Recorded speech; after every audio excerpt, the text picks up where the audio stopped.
Thanks. Well, hey. Hello. No, you don't have to say hello. Big week for me today. I bought a dog, and man, I don't know about you, but these dogs are getting kind of expensive, aren't they? What the hell's going on with the price of dogs? I mean, what's the deal there with the dogs?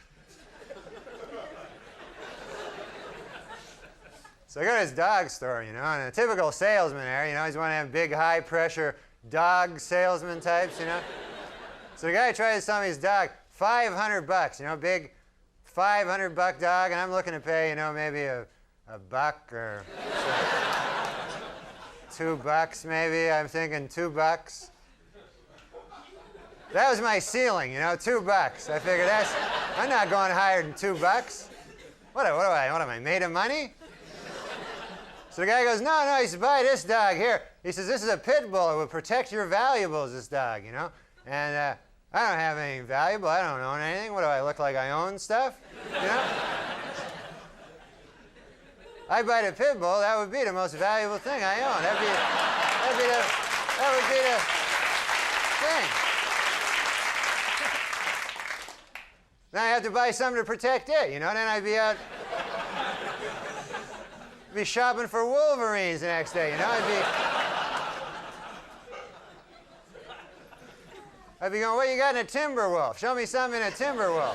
What do you got? You got anything in a timber wolf there? What do you got? Timber wolves? But you got it, you know, they're an expensive dog, you know, that's my point. Where the hell did that dog even come from, a pit bull? I never heard of that dog. When I grew up, there was no pit bulls, you know? That's not even a... How does that dog just show up like that one day, you know?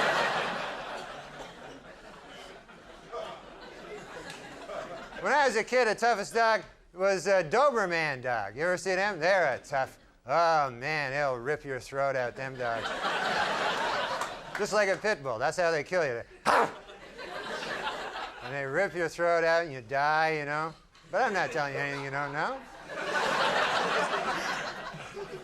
But they're a dangerous dog. I don't buy no dangerous dogs, I'll tell you that. I always buy a dog that if I have to, I can take him. You know, that's my...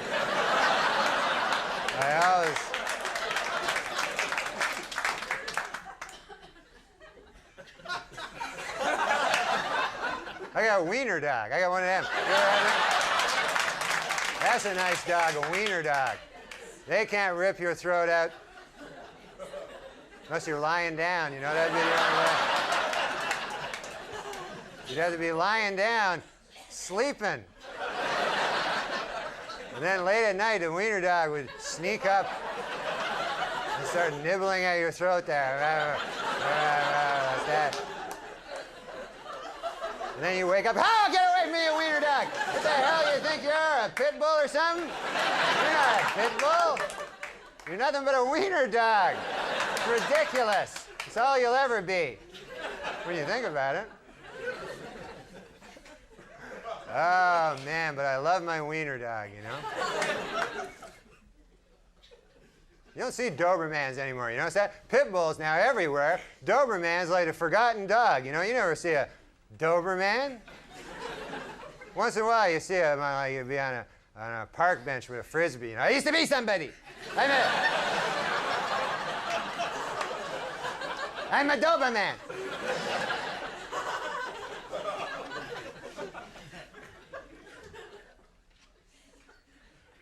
But oh, I love my wiener dog. I got him a nice gift. It's his birthday. He's got a lot of birthdays. I got him one of them rubber bones. You ever see them? That's a fun gift, huh, for a dog?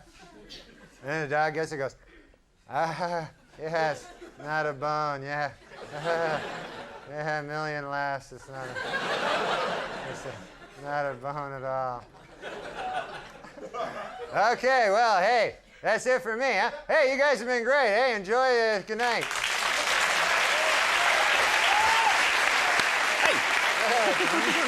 NORM MACDONALD, everyone. We'll be right back with the Bug Lady, Benny. Thank you. Hey. Thanks a lot. Well, it's good to be here, and I'm having a good time. I'm watching a lot of TV. Do you enjoy watching the TV?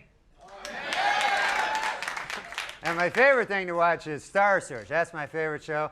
Man, that's a good show with Ed McMahon. And you know what's good about that show? You get to see the stars of tomorrow today. You don't have to... you don't have to wait around till tomorrow. So, and I love my favorite part, you know, is when Ed McMahon introduces the junior dancers. You know, when he does that, he always has this like, hot property! Bunch of kids come dancing out there. Too cute for you! And I also like that because they got junior dancers on it too. And you never see junior dancers anywhere else in show business, you know? It's only on that show. You never, where the hell is, you know? I mean, you're never hanging around and go, hey, honey, what do you want to do tonight? Maybe go down to the bar there or catch a movie or something there? Or, hey, I know, I heard about this new joint down on 6th Street. They got the 5-year-olds dancing. Maybe we could...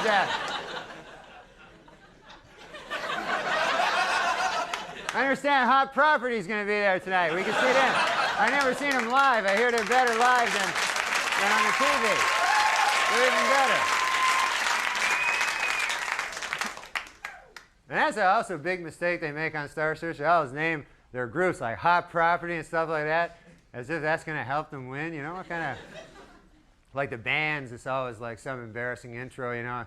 Always like Ed be going, our next group has been kicking around the Miami area for the last 16 years. Now, America, say hello to Overnight Success. There they are. There they are. Then it looks lame if you lose with a name like that, you know? You don't look good. So now it's time for the judge's decision. You ever see the judges on Star Search, too? What kind of lame judges are they? You know, you never heard of the guy? He always got some suspicious credentials there. You never heard, you know? So I was like, now it's time to meet our judges. He is the president of Tri-Media Artists. And he represents such stars as Meadowlark Lemon. Here he is. He's a bald guy with glasses. Then they cut to a bald guy with glasses. Guys are waving. But no, so you know, you want the good names. You know, you don't want the bad. Always the guys with the bad names get the winning. You know, the guys with the big goodness. I was like, now it's time for another tough decision for our judges. You know, so another tough decision for our judges. Our challenges. Overnight Success receive 1 1/4 stars. But and then I like when Ed like brings them over. That's my favorite part. Like when the guy that wins, you know, on over here, Overnight Success. Let's pretend they win, you know. And then they run over, you know, and then sometimes Ed has some good news for him. That's my favorite part. He'll go, Overnight Success. Well, it's good to see you there. And how would you like if I told you you're in the semifinals? It's all exciting.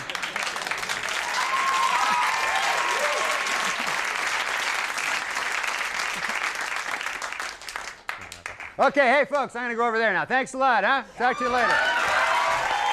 Norm MacDonald's here. We were enjoying your bit, especially over here, your stand-up, because Andy was a judge on Star Search. Oh, yeah? Yeah. Yes, I was. Andy's the president of TriStar Entertainment. Yeah. Yes, that's right. That's the caliber of guy I'm talking about. Hey! They love each other. Oh. That's what we need more of on TV. What the hell am I doing? Okay. How are you? How you doing Good, on man, Update? great. You're doing It's a great fun, job. Yeah, thanks a lot. Well, I try to, you know, make it funny and stuff, and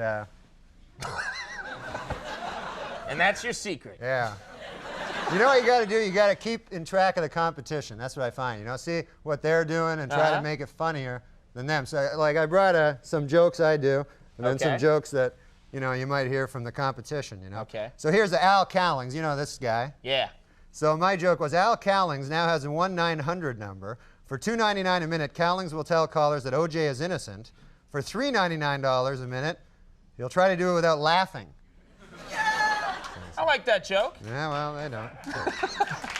Now, compare this with, this was Tom Brokaw's joke. You know, your earlier guest? Yeah, yeah. This was his joke the same night. A.C. Cowlings, the man who drove O.J. Simpson's Bronco as police followed, today came out with his own 1-900 number. NBC's David Bloom has more. Not even funny, you know? It's like the lamest, Yeah, no, it's kind of lame. joke I've ever heard in my life. Now, here's another one here. Twin daughters have been born to Andrew and Carrie Kennedy Cuomo. This was from 2 weeks ago.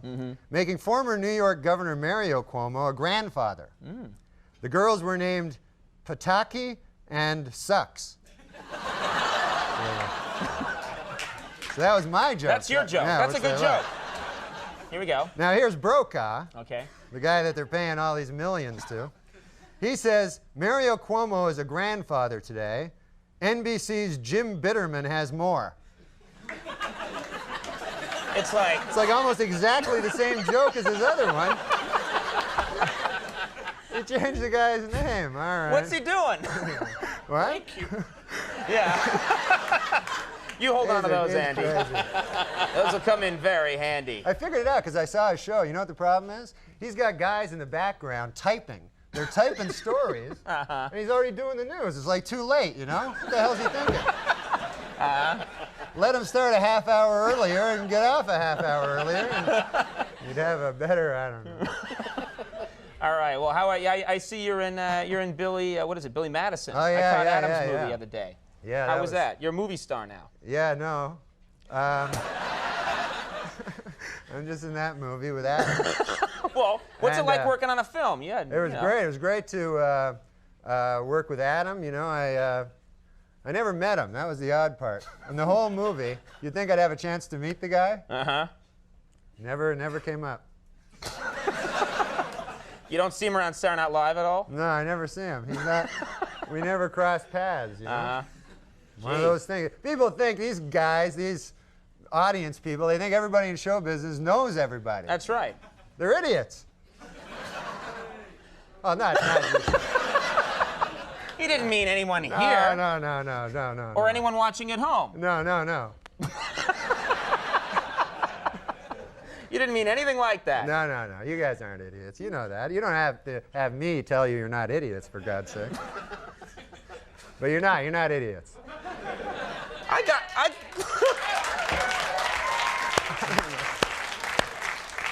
got you out of that hole fine. You went back. That one guy is an idiot over there. I swear to God. That guy, yeah. We've But had problems with him. most- All right. All right. Who's on Saturday Night Live this week? It's George Clooney and the Cranberries, is that right? Yes. That's what it says on this card. George Clooney and the Cranberries. Yeah, that'll be a fun show to watch. Yeah. Try some Brokaw material when you're out there. Okay. All right, well, I'll be looking forward to it. Okay, buddy. Hey. Thanks for coming Nice by, seeing you, Norm. man. Thanks, Paul. Norm MacDonald, everybody. Hey, thanks a lot there. Thanks. Thank you.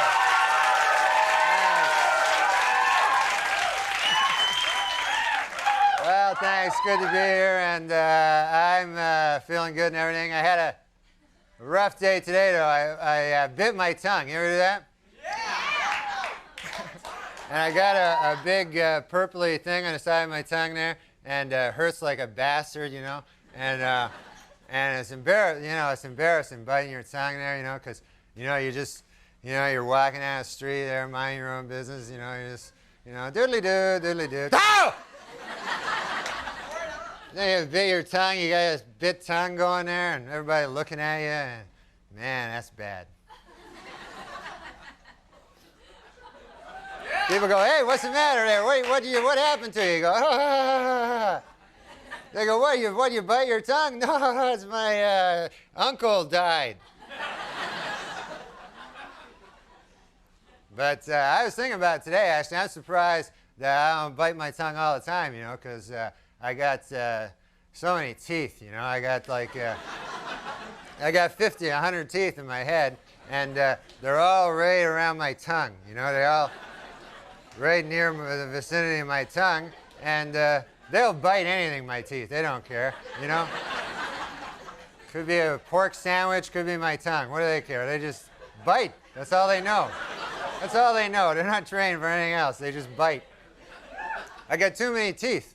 That's the problem. I got like 50, 100 teeth, and I only need, I don't know, I never count them, but I like to deal with round numbers. But I got a lot of teeth, and I don't need hardly any of them, you know, because a lot of them are like, I got fangs here. You ever see these teeth going here? There are a couple of, you got big fangs sticking out, which you got no use for, you know, because that's from back in the old days. You needed them back then to like whatever, you know.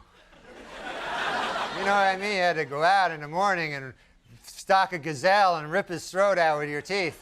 But, you know, you don't have to do that anymore, do you? Thank God those days are over, huh, folks? Remember back then when you had to wake up, ah! Ah!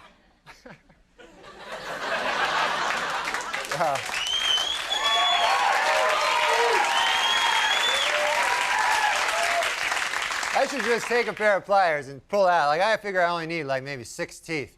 I tested it out on a sandwich, you know. All I need, I eat a sandwich, and there's like 4, 5, 6 teeth marks, and that's it. There's no 50, 100 teeth marks. I lost a tooth back in the back of my head, and my dentist wanted to take it out. I said, just leave it, man. I don't need to grind cornmeal or anything like that. You know where you don't want to miss a tooth, though? You ever see a guy no tooth up here in the front? Oh, that looks bad. Oh, man. You look like the stupidest guy in the world. You got no tooth there. You could be the smartest guy in the world, but you got no tooth, and people just think that you're the stupidest guy, you know? You could be the smartest guy in the world, talking to all the other smart guys. Oh, listen now, other smart guys. Listen as I tell you. And people go, hey, you got no tooth there. What the hell are you talking about? Take a look in the mirror. Hey, yeah. But I take good care of my teeth, you know? You got to take care of your teeth. That's what I brush them. You ever do that? Sure you have. Everybody has. What am I asking that for? I got trying to floss. That's a tough thing to get into. Huh? That's a bastard, that flossing. Oh, my God. You got a rope there in between your teeth. And then after you're finished, your mouth's a big gushing fountain of blood going there. You know, this feels good now. Yes. I feel a little faint, but I got that thing with I got that piece of pork from the pork sandwich. So that's good. I got that. So I don't floss. The hell with flossing, I say, you know. I do the next best thing. You know what I do? What I do is I tell my dentist that I floss. I just lie to the guy. What the hell do I care? I'm just a dentist, you know.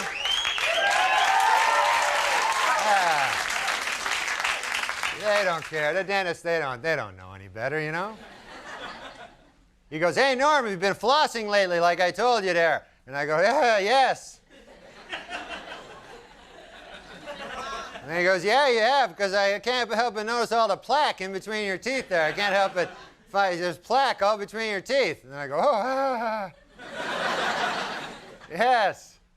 Well, that's dentist. That's because on my way over here to the dentist's office, on my way from the place where I was, I come over here, I stopped at, I had a bowl of some plaque. I had a bowl of plaque. I had a big dish of plaque there. They had it down at the restaurant. They had half a pork sandwich and a bowl of plaque. It was their special. And then he goes, all right, fair enough. Where you go? Okay, well, I got no ending to that. But God bless you folks. And I'm going to talk to Tony now. I'll see you later. All right. Brown. That happens wherever you go, right? Yeah, everybody yells. Actually, like when I started doing comedy, I would go on stage and I was doing it for a couple of years, and then I go on stage sometimes and people would go, Norm, Norm. And I thought I was catching on, but it was from Cheers, right? So They were just excited about the show Cheers? Yeah. So like a moron, I go, hey, I'm doing pretty good. That's here. a sad thing to happen to you. Yeah. All right. Well, happier things. You're, what are you? You're on your 4th show of the season, Saturday Night Night Live, yeah. You guys are doing and you got Quentin Tarantino this week. Yeah, that's Smashing really Pumpkins. cool. That's a cool show. That's really cool. You got to be excited about that. Yeah, Quentin Tarantino is like so cool, you know. And, Yeah. and plus, in the back of your head, you think maybe he'll put you in one of his movies. It's never Really? gonna happen, but No. maybe. But he's a great writer too, you know, and really cool. And you know, Pulp Fiction was like my favorite movie. I've seen it like 100 times. Uh-huh. And it was on, I thought it was on pay-per-view. It's on pay-per-view this Yeah, month. that's right. They show it there. Yeah. So the other night, like I ordered it, you know, I called in and ordered it, and then I got the wrong one, and it was that porno one. It was Pump Friction. You know that one? Oh man. Have you seen that one? No, I mean no. I don't know what you're talking about. It was all right. I plead. It was you know? okay. Yeah, they're different movies. I mean, you know, they're not Really? like Pulp Fiction is kind of a you know a gritty urban fable with strong characters and Yeah. acting, and you know, Pump Friction is more. It's you know. Graphic sex with guys. Yeah. I could see how they're different. Yeah. Yeah. It's like apples and oranges. You can't compare them, you know? They're both So good. why would you want to? Yeah. But I called the cable company and about an hour later and complained. They're gonna get that straightened out. Yeah, right they there. got that Good. That's good. Sex is everywhere, though. You Oh, can't, yeah, you know, yeah. you can't I love hide from porn. it. Do you guys watch a lot of pornos? There you go. How can you not enjoy That's what our those? demographic studies show. To find out who's watching. Our fans love porno. That's what we know about this show. I always thought they should have like, you know how they have that Dick Clark, Ed McMahon, like blooper shows? The blooper show, yeah. They should have those for pornos, you know, because, you know, I'm sure they make mistakes on the set and everything. You know, it'd be funny to see, you know, like the girl going, you know, Harry, you have a huge clock. Ooh. You know, like just messing up their lines. Am I right? And then you cut back to Ed McMahon and... Yeah. Got back to Ed and Dick. I don't know. That's You his don't know what name. you're doing. You're just riffing here. You don't know.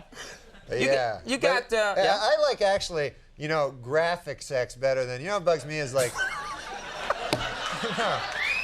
Yeah. I like pornos and stuff, but I don't like, what I don't like is like when they try to be cute, like they have sexual like innuendo and Right. so they pretend like it's not about sex, but all my life, you remember that show, I remember as a kid, Dating Game, remember that show? Yeah. And it was a game show, but you know, it was all about, everything was sex, you know, it was all dirty.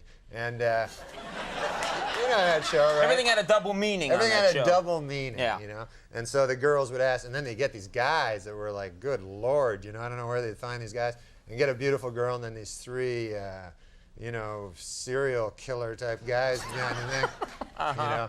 And, you know, the girl would have to ask these questions that were all had double meanings, you know, like the girl would go, you know, if I were a popsicle, what would you do to me? You know, something like that. Right. Yeah, and then,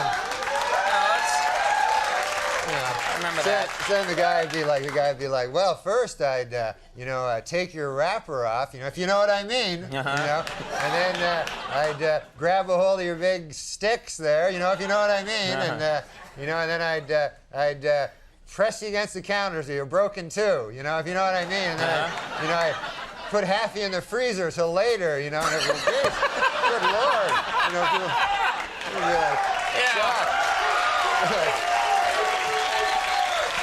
Gross, you know? Oh, I miss those days in TV. It's tough though. There's there's so much sex. I know you got a family. You got a kid, right? Yeah, I You got a beautiful little kid. Dylan. How old is he? He's 3. He's the greatest. Yeah. Yeah. Is he like what? I mean, what? Let's just end there. He's just a great kid. Yeah, he's like 3 now. He's reaching the age where he's kind of they reached that kind of cruel age, you know, where it's like you know, Lord of the Flies or something, where you got to watch him. And we got a dog, you know, a little dog. Yeah, I know dogs. Yeah. Yeah. We call him Doogie. When I was a kid, my parents named my dog Snoopy. Oh, really? Yeah, so I was completely embarrassed all the time. It's like the hackiest name you can call your dog, you know. And people go, hey, what's your dog's name? Well, it's nothing, you know. We just say nothing. But so the point of the story is this. Yes.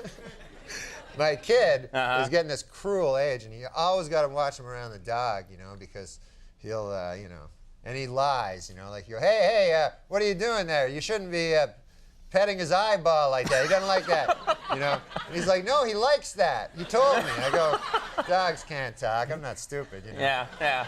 And I can't even find the dog anymore because the kids always, hey, where are you, Doogie? Where to play with Dylan? Where are you? You know, I can't find him anywhere, you know. Open the cupboard, dog's in there. You know, Not here. Not here. Folks, we're back. I'm here with Norm MacDonald. Now, Norm, you know, you're doing Weekend Update again this year. You got to do a lot of stuff about the news. That's all you got to do is the news. That's it. What are we going to be hearing this year? Well, anything? I'm looking forward to the Olympics coming up. You know, that's because I love sports. You know, I watch every sport, so the Olympics is my favorite thing. And I don't watch them. Like sometimes in the Olympics they have like lame sports, you know, where they're not real sports. You know, like a lot of times what they'll do is they'll try to combine two sports together. You know, make up a new sport. Right. You know? They're fine sports together, but when they mix them up, they make a god-awful mess, you know? And like I saw this one, I remember, it was a guy, he like run a 100-yard dash and then fish. You know, the guy's...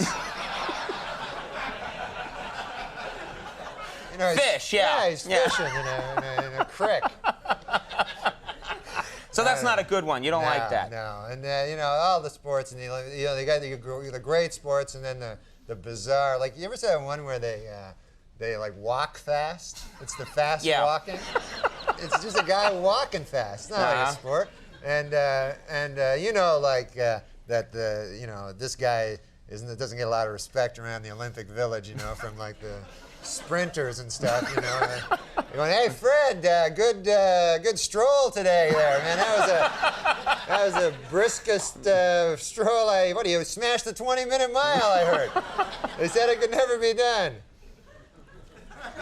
But you know what's weird is that guy gets a gold medal, and meanwhile, like the decathlon champ, he gets a gold medal. You know, that's not fair. Like they shouldn't get the same thing. You get the gold medal, you're the world's greatest athlete, you do 10, and then the other guy walks fast. It's like crazy. They should have another medal. Yeah, they should have. Right. He should get like they should give that guy like a stick or something. You get a stick, you know? A nice stick, but a stick. Yeah, a nice stick. That's for you, buddy. And then you can do all your great endorsement deals there afterwards. All right. Well, okay, we know about SNL. You got any other deals going? You must have something else cooking, another iron in the fire. I finished a book. I just finished a book that's going to be pretty funny, and it's really funny. It's got great pictures in it.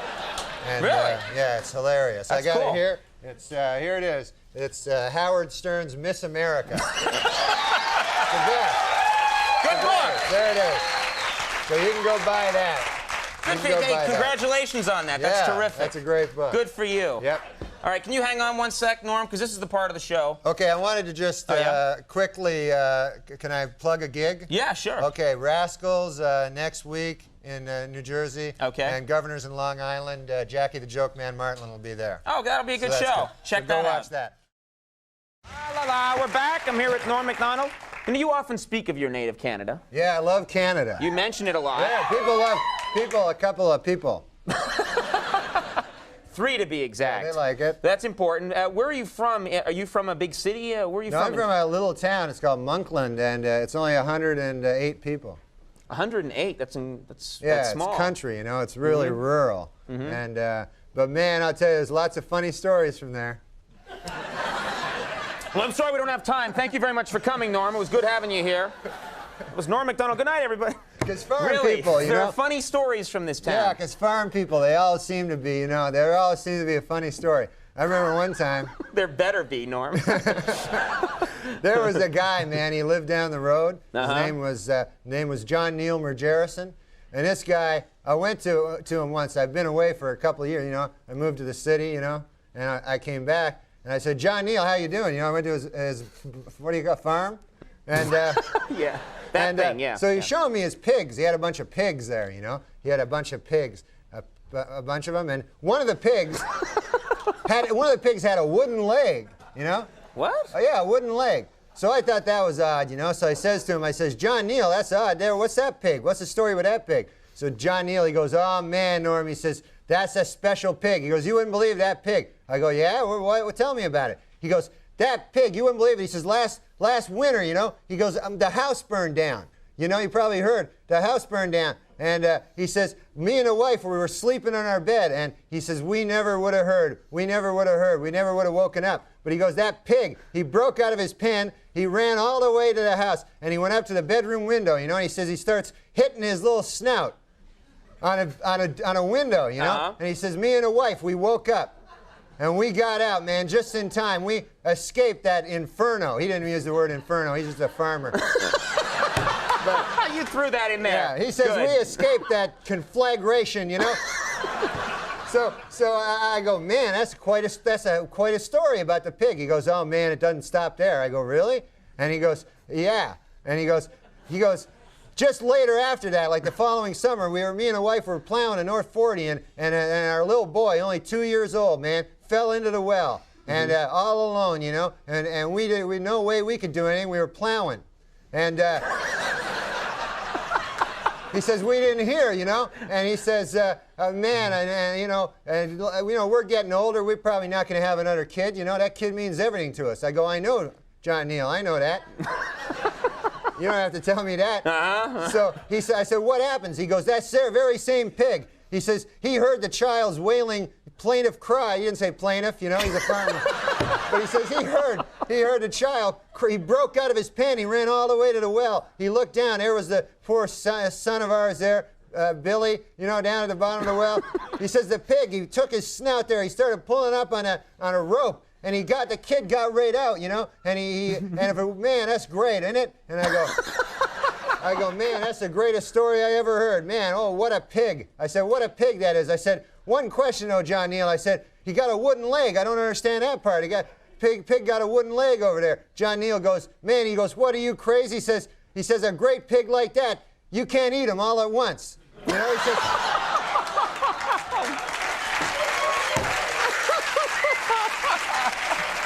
Mr. Abraham Lincoln, everybody. yeah, that was... All right. I can never forgive you. All right, well, let's mention this. Saturday Night Live this week's with Phil Hartman. Yeah, it's going to be exciting. Gin Blossoms on that show. That's a great show. I don't know who they are, but Phil Hartman is great. Norm MacDonald, everybody. Richard E. Grant, Gold Dust are coming up. We'll be right back here with Norm MacDonald. And, you know, I find out more and more about you every time you come on the program. You know, I always study up on a file and I learn more about you. And I was really surprised to learn. I didn't know this. I didn't know this, but you were a bartender. Yeah, I did a lot of jobs before I got into comedy, you know, and for a while I was slinging the hash. No. I was You idiot! That was when I was a fry cook. I was a bartender. I was slinging the drinks, you know? Sure, right. And, oh, man, that was fun. I'll tell you what was fun about being a bartender. Always a story, you know? Really? Always something funny happening down at the bar. Well, and, that's perfect for a talk show, then. Yeah, this is a good example.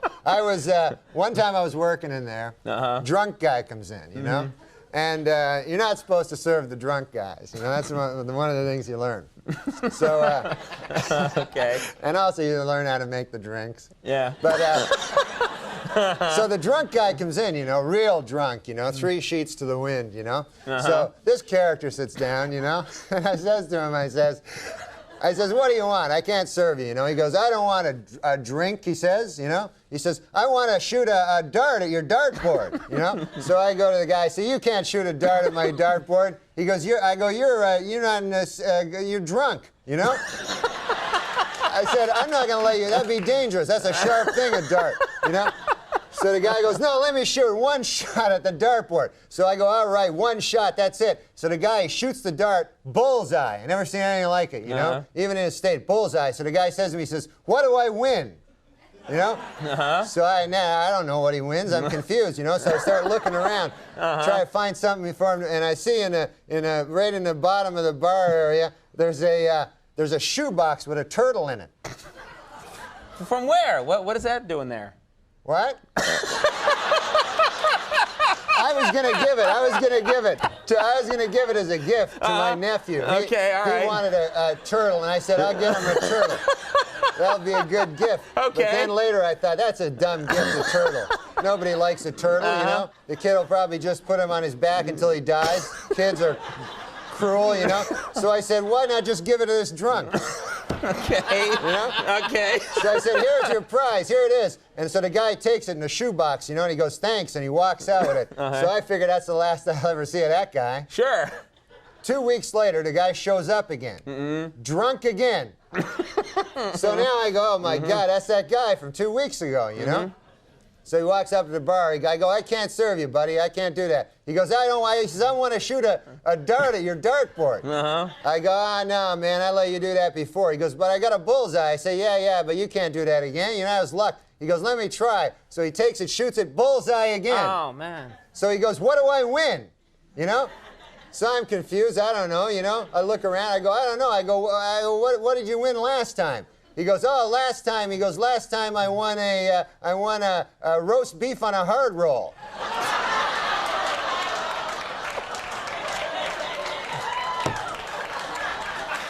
It was the turtle.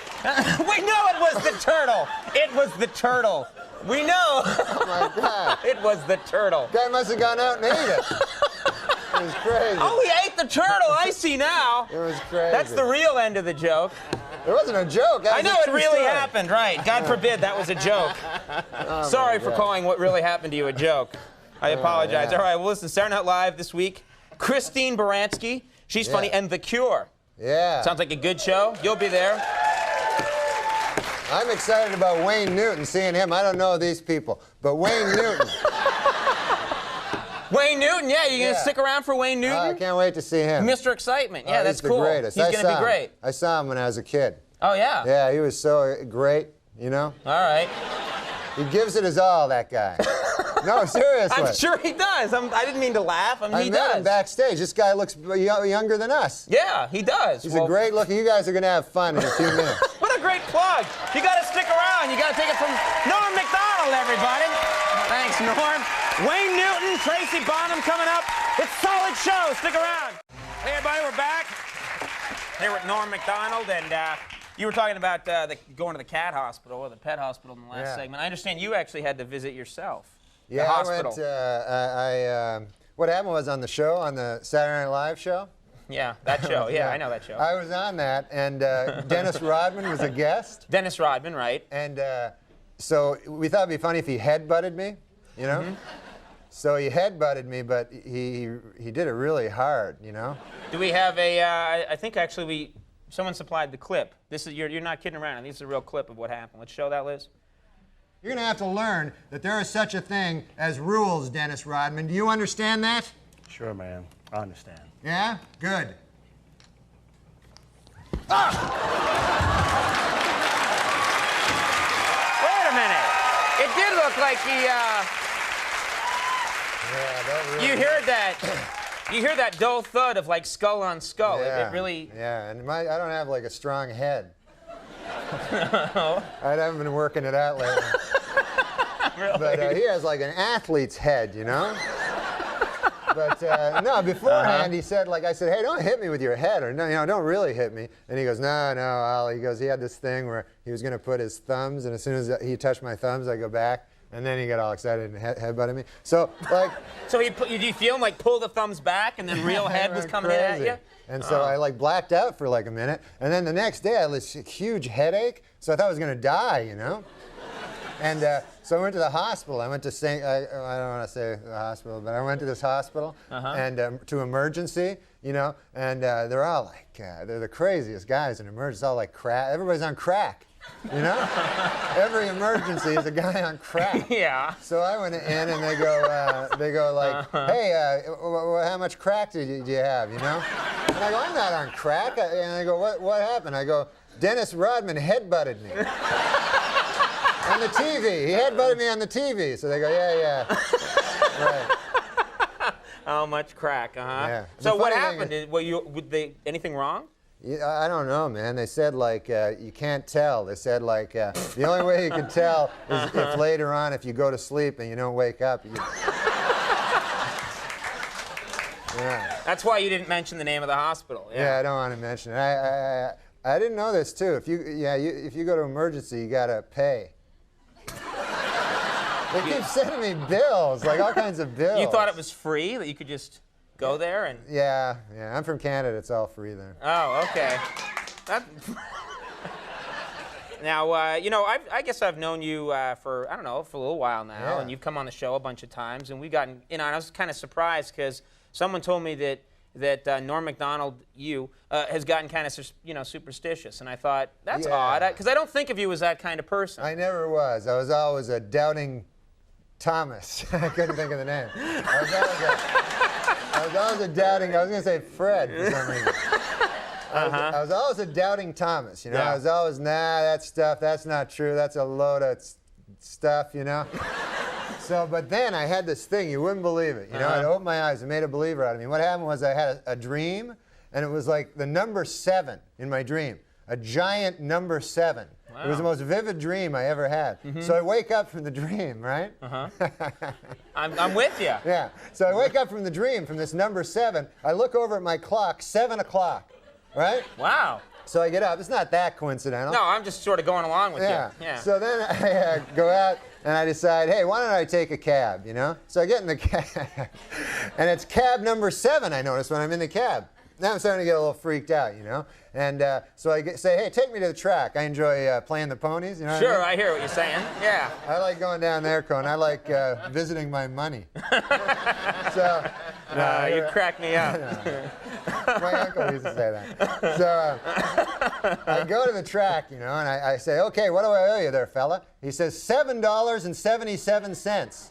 Oh. I said, good Lord. I said, I thought it was like 40 cents. Anyways. So I go, here you go. I pay him. I gave him like $8. Right. So I walk through gate 7. Went up to ticket window number 7 there at the horse place, And I look up, they have the form there, the racing form shows you all the races. So I look and I see in the 7th race, there's a horse called Lucky 7, and he pays 77 to 1, So I say, to hell with this. I say, I'm going to pull out all my money. I pull out all my money. I had like $700. Wow. Pull it out. I said, put this all on Lucky 7th and the 7th, I go watch the race. Damn if he didn't come in 7th. That's incredible. What an amazing story. Well, that's an incredible story, Norm. I'm sorry about cursing. I forgot that. That's all right. That was bad. We're on cable by now, I think. Listen, now let me tell everybody where you're. The Saturday Night Live this weekend's a good one. It's a rerun, but let's get real excited about it. John Goodman and Everclear are going to be on that show. Yeah, they're great. People should check that out. And Rita Rudner, the Sonny Burgess and Rosie Flores combo coming up. Norm MacDonald, thank you very much for doing it. We'll be right back. Stick around. Thanks so much for coming. Norm, people don't know this.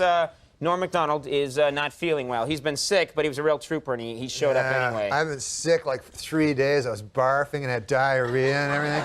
Okay, well, we didn't need to know, I know that. You could have said I've been feeling a little flu-ish. Yeah, a little under the weather. But you're feeling okay right now? Yeah. When I got a kind of a hypochondriac, so when I get sick, I want to find out if I'm going to die, from it. Mm-hmm. And so I try to think, where did I get the sickness? You ever do that? Yeah. You figure out, did I come in contact with some? How did I get it? Yeah. Did I get? Because I know, like Ross Abrash, this guy who works up on Saturday Night Live. He was sick last week. I thought maybe I got it from him. Mm-hmm. I remember I ate some shellfish a few days ago, and then yesterday. I got stabbed with a rusty syringe by this 80-pound homeless guy. Probably Ross Abrash, if I'm guessing right. Yeah, it was Ross Abrash. Yeah, right. It probably was him. And then, do you know Tanya Addy? Who? She works on your show. I just talked to her. Yeah, I don't know. I don't talk to people on my show. I deal with everyone through lawyers and intermediaries. Oh, my Lord. I'm like Elvis in like 1976. I'm in a room with the shades drawn, eating a lot of peanut butter, shooting out TV sets. Holy Lord. Yeah. Yeah. Go to town, my friend. What about her? Who? You are feeling a little unwell, I aren't just you? wanted to see if you remember her name. Sure. What? Yeah. I just told you. Yeah, Tanya. Yeah, Tanya, what's her last name? Oh, come on, we got to get the show going. Now, But she was telling me, this is interesting, she was telling me that, you know that movie, The Elephant Man? yeah? We were just talking about it backstage, and I always thought it was a stupid movie, and she said it's a really good movie, and I said the stupidest thing in it is because, you know that part where the guy says, I am a human, I am not an elephant, I am a human being. I'm not a monster, I think, whatever. I'm a human, and I'm not an animal, I'm a human being, yeah. Tanya just pointed that out to me, that it's I am not an animal. Right. Because I always thought it was stupid, like the guy doesn't even hardly look like an elephant. So why would he You would be the worst movie critic in the world. You know, if you had your own movie criticism show and you came on and this whole movie sucked. He's not an oh, wait. Oh, I'm sorry. Forget what I said. Anyway, that has nothing to do with anything. It's just Tanya and I were talking backstage. Yeah. Tanya who? Quick. Addie. Right. See, I knew. You got the weekend update coming up. Yeah. You got some topical jokes. And Yeah. You got brewing. Yeah. I know you. Your mind's always going. I'm always thinking about the jokes from the paper, you know, so I can come on, especially when I come on your show, you know. Sure. You know how I come on your show and I always try to have some jokes from the newspaper? Sort of like now, yeah. Yeah. So here's the joke I got. Yeah. Y'all know about this woman, right, from Denmark that left her baby out in the street? Yeah. How do you feel about that, folks? Yeah. I don't like it either. I don't think that's right. Yeah. Good joke. Oh, no. You know, That was the premise I was stating. Update would be so easy for you. It'd be such a great gig if that's all you did. That's all I What do you did. think about that, Boo? Yeah, all right. And in another story, President Clinton hurt his knee. What do you think? Oh, too bad. Yeah, okay. No, the point of it is this. I have a joke about it. Okay. Because they got reunited today. Oh. It was in the newspaper, in the New York Post and the New York Daily News. And so I was thinking, now they're flying back to Denmark, and this crazy woman puts the baby out on the wing.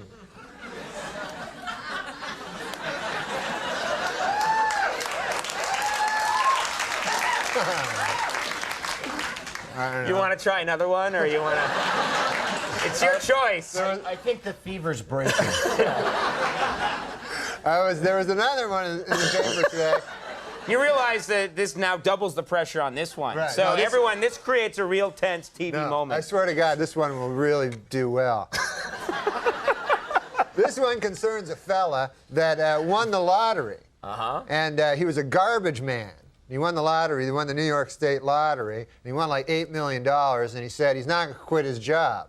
And you've always heard that, right? Right. I'm going to keep my job. I'm going to keep my job. And there's only one occupation where the person does not keep his job when he Wins the lottery. wins the lottery. You know what that occupation is? No. Crack whore.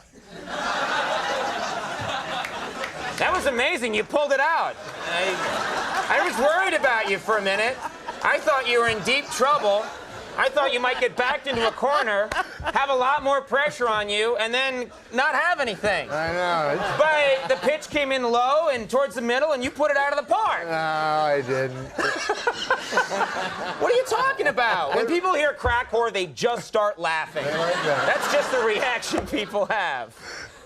It's cartoon birds fly in and sing a song. Correct. What are you doing now? I just saw on the TV my hair. Okay. All right. What we're going to do is we're going to take a little commercial break. Okay, great. And I'm going to get security in here. And then we're going to come back and we're going to talk to you some more because you're going to have some fluids during the break and stuff. Fluids? Yeah, you'll see. We'll get that Tanya girl to get them for Fluid. you. I All thought right. when you said that, I thought you meant fluids out of my ass.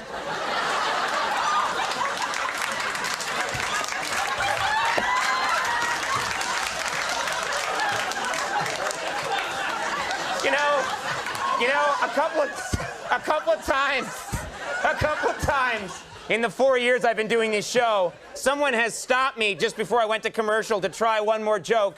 That was the most worthwhile of all this time. We'll take a break, everybody. We'll be right back. Everybody, we're with a rehydrated Norm MacDonald. How you doing? Good, man. You know, I'm over here, yeah. You did the White House Correspondents' Dinner. Oh, yeah, I didn't catch the whole thing. I caught, I think, the second half of your act. This is a big tradition in Washington. The president speaks, and then they get a comedian to speak. Yeah. And you did a great job. You were really funny. They have the president comes up and talks, and he has a lot of fun. He does jokes, you know. I didn't know that. I thought he'd just talk about the country and stuff like that. But he does jokes. Yeah. And then he kills, you know. He does great because he's the president, you know. And then you have to go on after him, after the president. See, I did it one year, and I was the last guy, I think, who got to do it. I went first, and then the president spoke about issues and stuff, and it's much better that way. Yeah. But you had to follow him. You had to follow the president, you know, and that's not good, you know. You ever hear that? There's an old show business maxim: never follow the leader of the free world. You know? I know that one, yeah. I can't even follow Carrot Top, you know. Now I'm trying to follow this character, you know? You know, we have a photo of Carrot Top always on the ready. Don't we have a photo of Carrot Top, Liz? Let's see, just where to is it? put it up, just so people can see Carrot Top. He's a good guy. Yeah, but how did it went good? I saw some, you know. Yeah. It must have been an impressive event. It was cool to meet the president. Although he's all crippled up now, he's got like. That's not politically correct. He's all crippled up. What do you call it? He's just disabled. Disabled, at yeah. the moment. He's handicapped. There you go. Actually, when you think about it, he's handicapped, and he's the president of the United States. He must have an unbelievable parking spot. When you think about it, you know, that guy, right? He's got to be. It's a short walk. Yeah, it's very close to the building. But you know, when you have to, they made me screen my jokes with the Secret Service. You know those guys? Yeah. And so I had to give my jokes to Secret Service, and they were reading them, and they don't laugh. Those guys, you know, they're not big laughers. They didn't. They're not risible. A guy told me that word. You know what that means? I don't know who you are tonight. I don't know what that word is. No, that word means, that's something for you to learn there. That word means easy to make laugh. Risible. Risible. Risible. Easy to make laugh. Good, yeah. Okay, we wish we had some risible people in here tonight. Oh, yeah?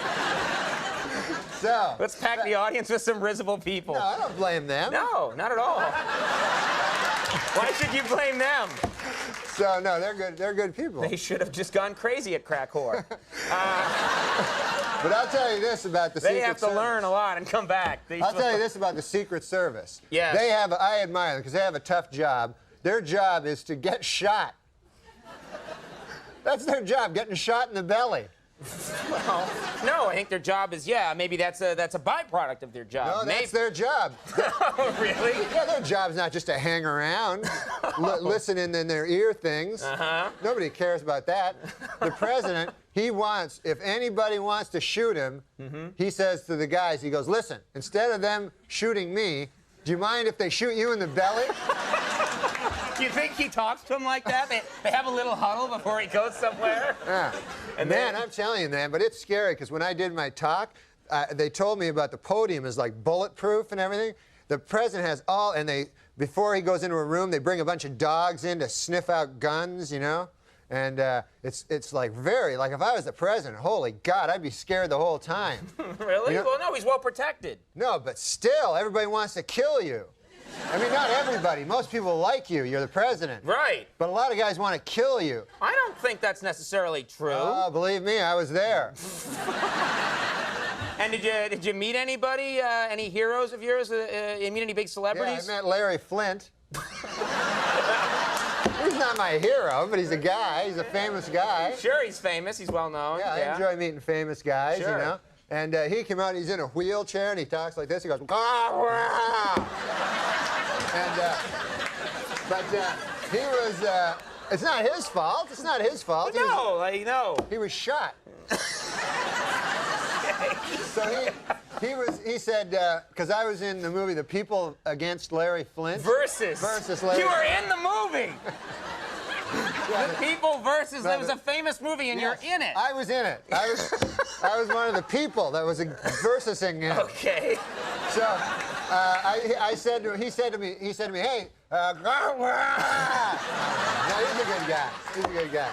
No, but this is what he said to me, Conan. He goes, hey, when you're in Los Angeles, you know, I told him I was coming to Los Angeles. He goes, when you're in Los Angeles, he goes, look me up. He goes, I'll take care of you. When other people say that, you think, like, that means nothing, but coming from him. Like, if my Uncle Phil told me that from Minneapolis, I'd think, if he went, hey, I'll take care of you when you come to Minneapolis, that means, like, I'll make you a nice chicken pot pie, you know? But Larry Flint, that means, you know, I'll get you a couple of hot, dirty broads, you know? And then while you're having sex with them, I'll come into my wheelchair. You know? Who knows what it means? Okay. Well, Saturday Night Live, season finale. I should tell them about this. Yeah, it's going to be a good one. Yeah. Jeff Goldblum, who you know as the... My God Almighty! Someone shot a gun. No one shot a gun. It was the guitar feeding back. The guitar? Oh. Yeah. You're obsessed. I don't know. It was the guitar feeding back. No, Jeff Goldblum, the Fly. He's going to be there. Yeah.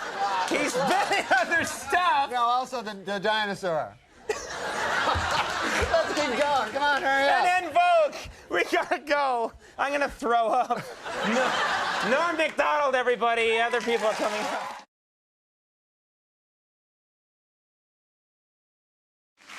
All right, everybody, we're back. Ladies and gentlemen, for the last 5 seasons, my next guest has played Allison Parker, one of the many dysfunctional but gorgeous residents of Melrose Place. Please welcome Courtney Thorne-Smith.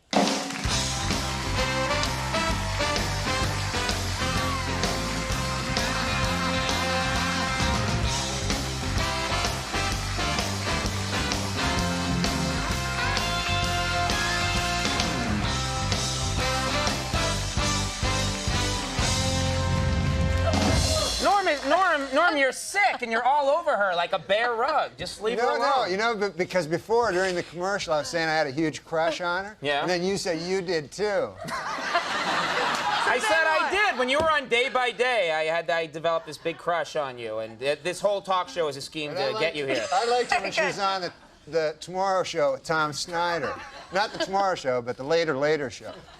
He says to me in the break. You have no idea who I am. Yeah, no, I know from that show. That's all. He says to me, "Oh, I really like her. I saw her. I really think she's great. I really have a crush on her." And I said, "Where? You know? You saw her at Melrose Place?" He said, "No, I was watching Tom Snyder, and she was on, and she was a great guest." And I said, "Wait a minute, that's the show that's opposite our show. Why aren't you watching our show, pal?" Because I wasn't on it that night. All right, no, stay. We have exciting stuff to talk about. You've been on this show, Melrose Place, for 5 years. For 5 years. And now you're leaving. Why are you leaving? It's time. You know? I mean, how many times do you like be Oprah. fired, rehired, drunk, sober? I understand. know. I Thank understand. you. Yes, Thank I you. see. You mean you got tired of, like, because they had your character pretty much go insane, you know, go through all these really weird... Allison has been through so much. I was sexually harassed, carjacked, had an affair with a married man who then tried to rape me and then shot himself while on the phone with me. I was drunk, sober. While getting sober, though, I got to have an affair. Did he do all that with stuff David while on the Elliott. phone with you, or Jag just was shot a sex himself? addict. Wait, I'm curious. No, I was on the phone in the office, which makes it really awkward. All right, okay. And he was in Seattle, and he shot himself. Oh, my God. While he was on the phone. I know. Yeah, and so you finally said there's no more that this character can do, right? I can't do any more. I've been married and divorced and widowed, and it's too much. What's going to happen in the season finale? Can you give us a tip for all those fans out there? What's going to happen? I can't tell you. Okay. You'd be mad at Good me night, if I everybody. did. We had a good time. No, I mean, but give us some sense of, like, is it one of those? Because every year they try and have a season finale where everybody gets into a Zeppelin and blows up, you know? Something. Well, now you've given it away. It's a Zeppelin. It's a Zeppelin. All right. Are you talking about Melrose Place? No, because You're the biggest ass I ever met. And I love you for it. No, because I swear to God, and when I lived in L.A., I lived on the actual street called Melrose Place. There's an actual street. There's a Melrose. Is there really a Melrose There's really Place? a Melrose Melrose Place. Place. You All know right. this, right? Yes, it's true. So They opened a restaurant called Melrose Place on it, Uh-huh. and then it's right beside my house. And every time I go out, there's all these like tourists, and these tourists, like they're always fat and they're taking pictures, standing in front of this restaurant. Uh-huh. Yeah?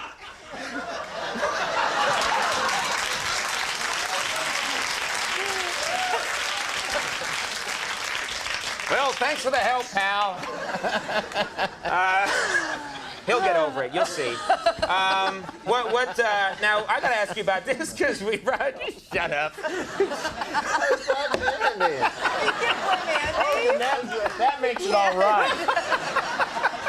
Well, I want to talk to you about something because this came up earlier in the show accidentally because I didn't know what Norm was going to talk about tonight, and it's best sometimes if I don't know. But he mentioned Carrot Top. You are making a movie with Carrot Top, right? I made a movie with Carrot Top. Okay. You've made a movie with Carrot Top. It's not out yet. No, it's Can you not put out the yet. picture up of Carrot Top again just so we can all see him? Oh, there it is again, yeah. All right. Okay. Wait a minute, she left Melrose Place to do a movie with Carrot Top? That's where I'm going, my friend. This begs the question now, why a movie with Carrot Top? Why a movie with Carrot Top? I mean, no, I don't know much about Carrot Top, you know? I don't know much about him. I'm a little jealous because he's a red-haired comedian, and I felt like maybe you'd do a movie with me first, then move on to Carrot Top, then to Ralph Mal from Happy Days. You know, sort of the three. There's an order in which you do movies with the redheads. What's he like, first of all? He's extraordinarily sweet. Nice guy. He really is. And he worked very hard, and he was adorable. And he works with a lot of props and stuff, too, right? Not in the movie. Oh, in the movie they took his props away? They took his props away. That's a bad time to suddenly take away everything you know about comedy. You know, you've been using props now all your life for comedy. Now we're going to take them away when you make your first movie. Was he okay, though, with it? He was cool? He was great. He did a wonderful job. Do you have a scene where you and him embrace? Yeah, lots of making out. Oh, for God's sake.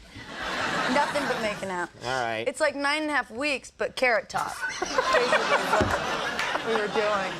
Wow! I got to check out that movie. Is it called 9.5 Seconds?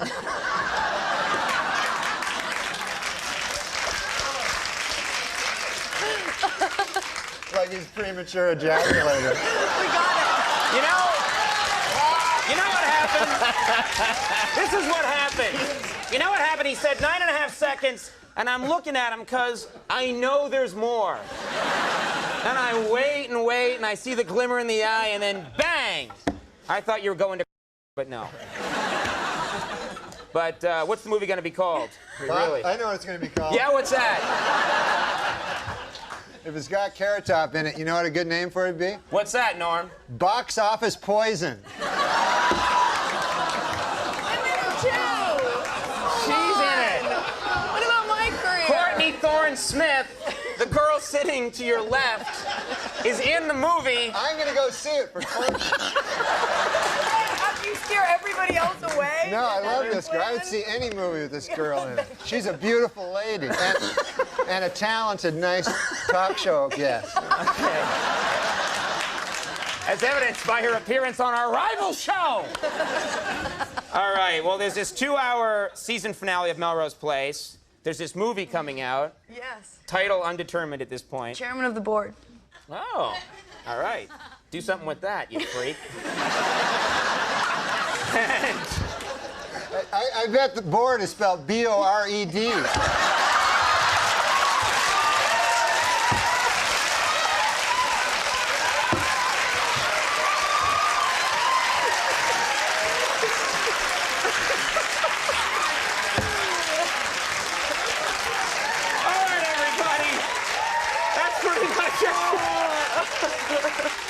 We're going to take a break now. We're going to have Collective Soul in a second. Courtney Thorne Smith. We hope she's still our friend. We do love you. Man. How you doing, Norm? I'm all right, man. I'm doing good. I'm having fun. I came here on the airplane and stuff. You always kill with that line. I know.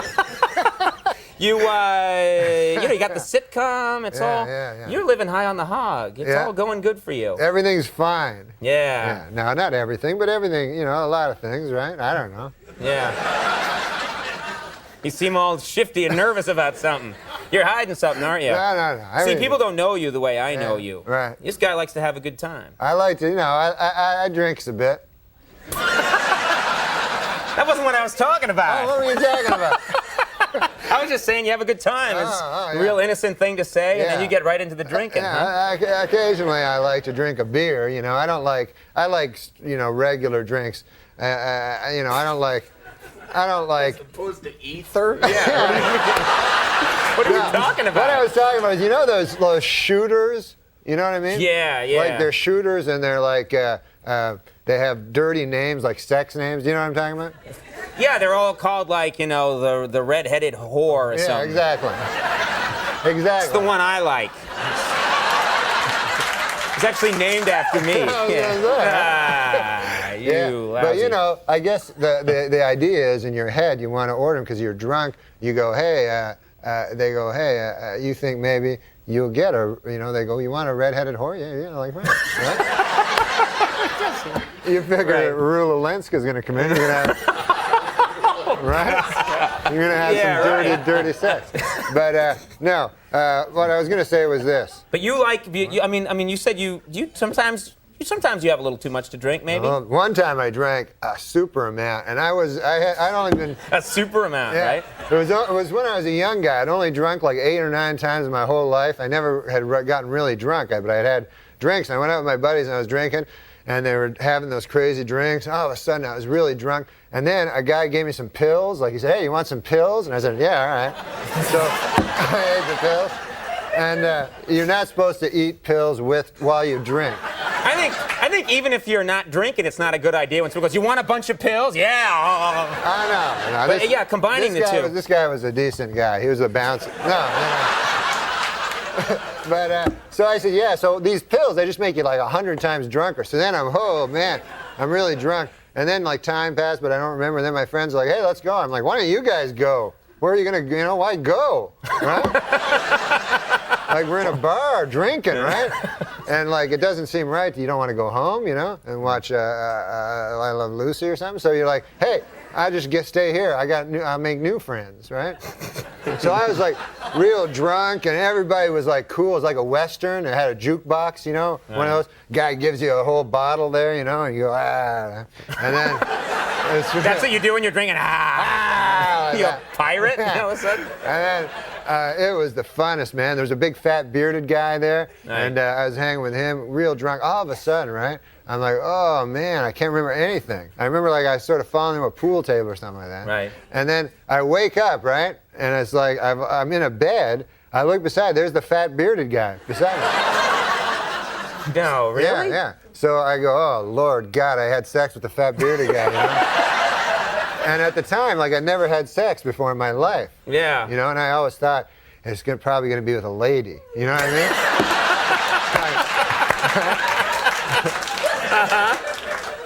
So then I looked over, and the weird thing was, instead of us being in the same bed, he's in a separate bed, right? Like we have 2 separate beds. It's like twin beds. Twin beds. So then I'm like, wait a minute, now this is weird, because, why would we be in separate beds? Is he like an old-fashioned gay guy, And then, right?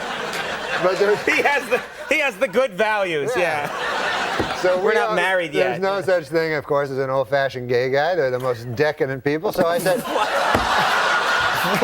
With sex, they enjoy sex like crazy, We mustn't generalize. No, we mustn't generalize. No, but go ahead. Seriously, if there was a bathhouse for straight guys, we wouldn't be able to have sex 9, 10 times a night anyway. So anyways, I'm with, they love sex, it's a good thing. But I'm beside the fat bearded guy. I go, holy Lord. Anyways, it turns out, not a gay man at all. Turns out this guy, when I blacked out, had checked me into a rehab. No. Yeah. And she's in there with you? Yeah. So I got robes and a slipper, and they wouldn't give me my clothes back, and I had to stay in there for 3 days. And they're like, you're an alcoholic. I go, no, I'm not. And then apparently that's what alcoholics say too,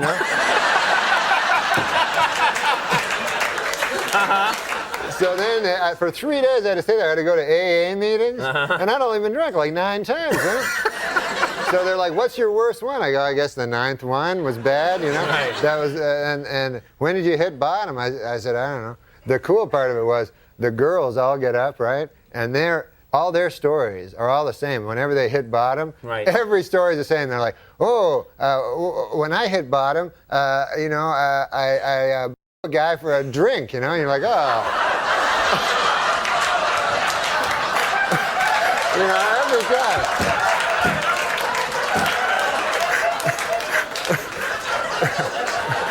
You know?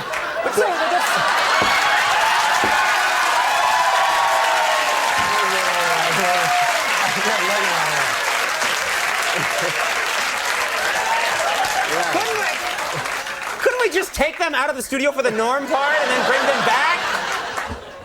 Get a salad guard up, something? So anyways. All right, well, that's a nice story. No, but it's a serious illness, you know. Alcoholism. It's an illness. It's an illness, you know. Yeah. It's a good illness because you know, there's not a lot of illnesses you get to be drunk all the time. Yeah, I know. That's a corker. Will you hang on 1 second? Okay. We haven't even scratched the surface with Norm, so hang on, we'll be right back. Stick around. All right, we're back with Norm MacDonald. And you know, you kind of surprised me because you did MTV Beach House recently, and you know, there's a certain kind of person you expect to show up on the MTV Beach House, and I hear, we'll be right back with MTV Beach House, our special guest, Norm MacDonald. I'm like, what the hell are you doing? It's this. What was that? It's this show on MTV, right? I know. And it's at a beach. It's at a beach. And they don't script anything. Like, you know, they do like for anyway. So the dude, the host, was like, hey, Norm, do you mind wearing a pair of trunks, you know, bathing trunks? And I go, no, I don't want to wear that, you know, because I'm like, my body's like all weird looking and everything.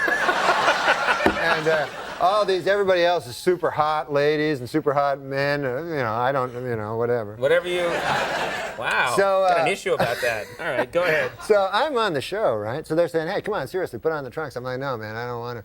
So then they think this will be funny. They go, hey, we're going to show you a fashion show. Some dudes will come out, you know, and show you, you see what you think. I go, what? So all of a sudden, these 3 dudes come out, right, dancing around in their thongs and shorts and everything. They're wearing thongs or shorts? Which one? Bathing trunks, but some of them are like thongs where you can see their dirty arses. So,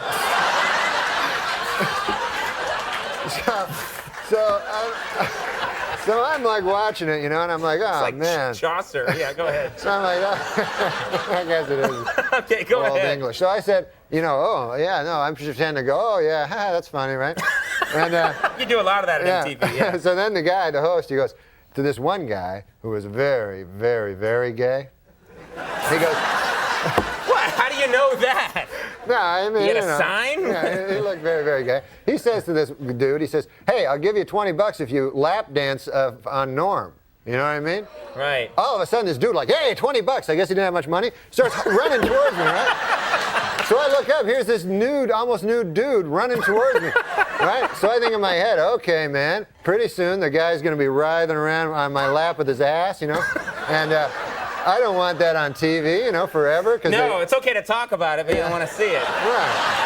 They videotape that, and it's there forever. So, meanwhile, what can I do? You know, you can't hit a guy because it looks bad. You know what I mean? You know? Even though, of course, a woman could hit a naked guy running at him. Sure, that's fine. okay. But a man can't hit him. Yeah. So I have to think fast. It's only a second. So I bolt. I take off, right? You started running, too? Yeah, running down the beach. The guy catch you or no? Yeah, and then I had to come back on. They're like, oh, Mr. Homophobic. I won't let a guy grind his ass into you.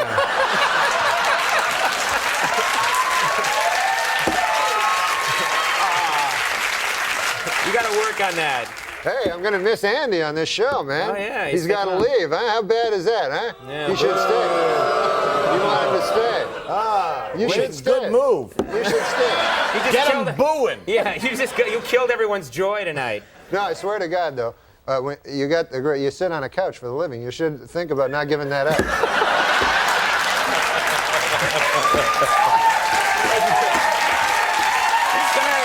That's a great job. That's a great job. You sit on a couch, and you sit on a chair. It got to be too much though. I'm looking to lay down. Gotta tone it down a bit. No, but you're a great man, and I'm going to miss you on the show, man. You're a great man, isn't he? Thank you. Great man. Maybe he'll change his mind. Maybe. I keep asking him. Yeah. He's like, nope. Maybe if the internet, they start like writing save Andy, you know what I mean? It's not save him because he's it's leaving. his choice. Yeah. That's the hard thing. Now listen, we want to talk about your uncle, because every time you come on the show, you have a story about your uncle who lives up in Canada. Oh yeah, he's a Frenchman. Yeah. Yeah. And you always have like a little story about him. Jean-Luc. Oh yeah, he's a crazy character, that dude. He originally visited New York City. Hello? I'm just having a drink. I can listen to you and have a drink. It's not like I went like this. Hold it. Ooh. Ah, liquid. Huh? I'm still here. Let's see if I got this right. You've got an uncle, lives up in Canada, named Jean-Luc. Jean-Luc. Occasionally he visits. Once time he visited New York. I came to New York. So I'm living in New York, you know? And Jean-Luc, I'm excited. Jean-Luc's going to come back, my crazy Frenchman uncle. So he gets in the cab, right? When he gets to the airport. Yeah, when he gets to the airport, the cab driver picks him up, and the cab driver says to him, "Hey, Frenchman," he says, do you like riddles, you know? So my uncle Jean-Luc is like, yes, I love the riddles. That's how he talks. He goes, I like nothing better than a riddle. So the cabbie's like, all right, here's one, right? So he said, here's the riddle. His brothers and sisters, I have none, but this man's father is my father's son. So my uncle goes, I don't know. Right? So the cabbie goes, it's me. It's me. Oh, yeah, makes sense. Oh, he thinks about it. Oh, by God, he says, that's a good riddle there. He says, I have to tell my wife, Mary Claire, when I get back to Gaspé. That's where he lives, Gaspé. Right. So he's like, take me back to the airport. And the cabbie's like, what? Right? The cabbie's like, I thought you wanted to go visit Norm there. No. I go back to the airport. All right, you know, I have to tell Mary Claire. Seems odd, right? Right. Gets back on the plane, flies all the way back home there to Gaspé.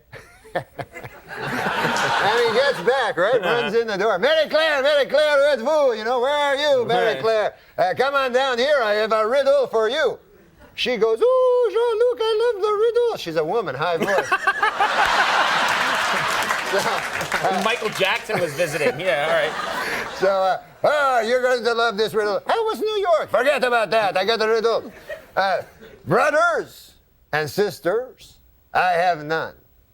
But this man's father, he is my father's son. She goes, I don't know. Who is it? Some cab driver back in New York.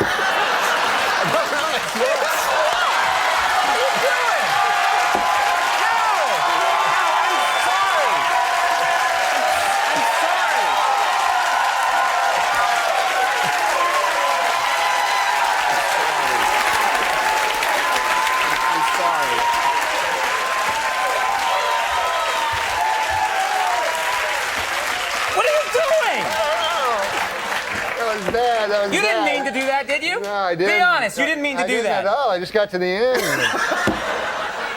That guy, man, I always tell my uncle, you shouldn't curse so much.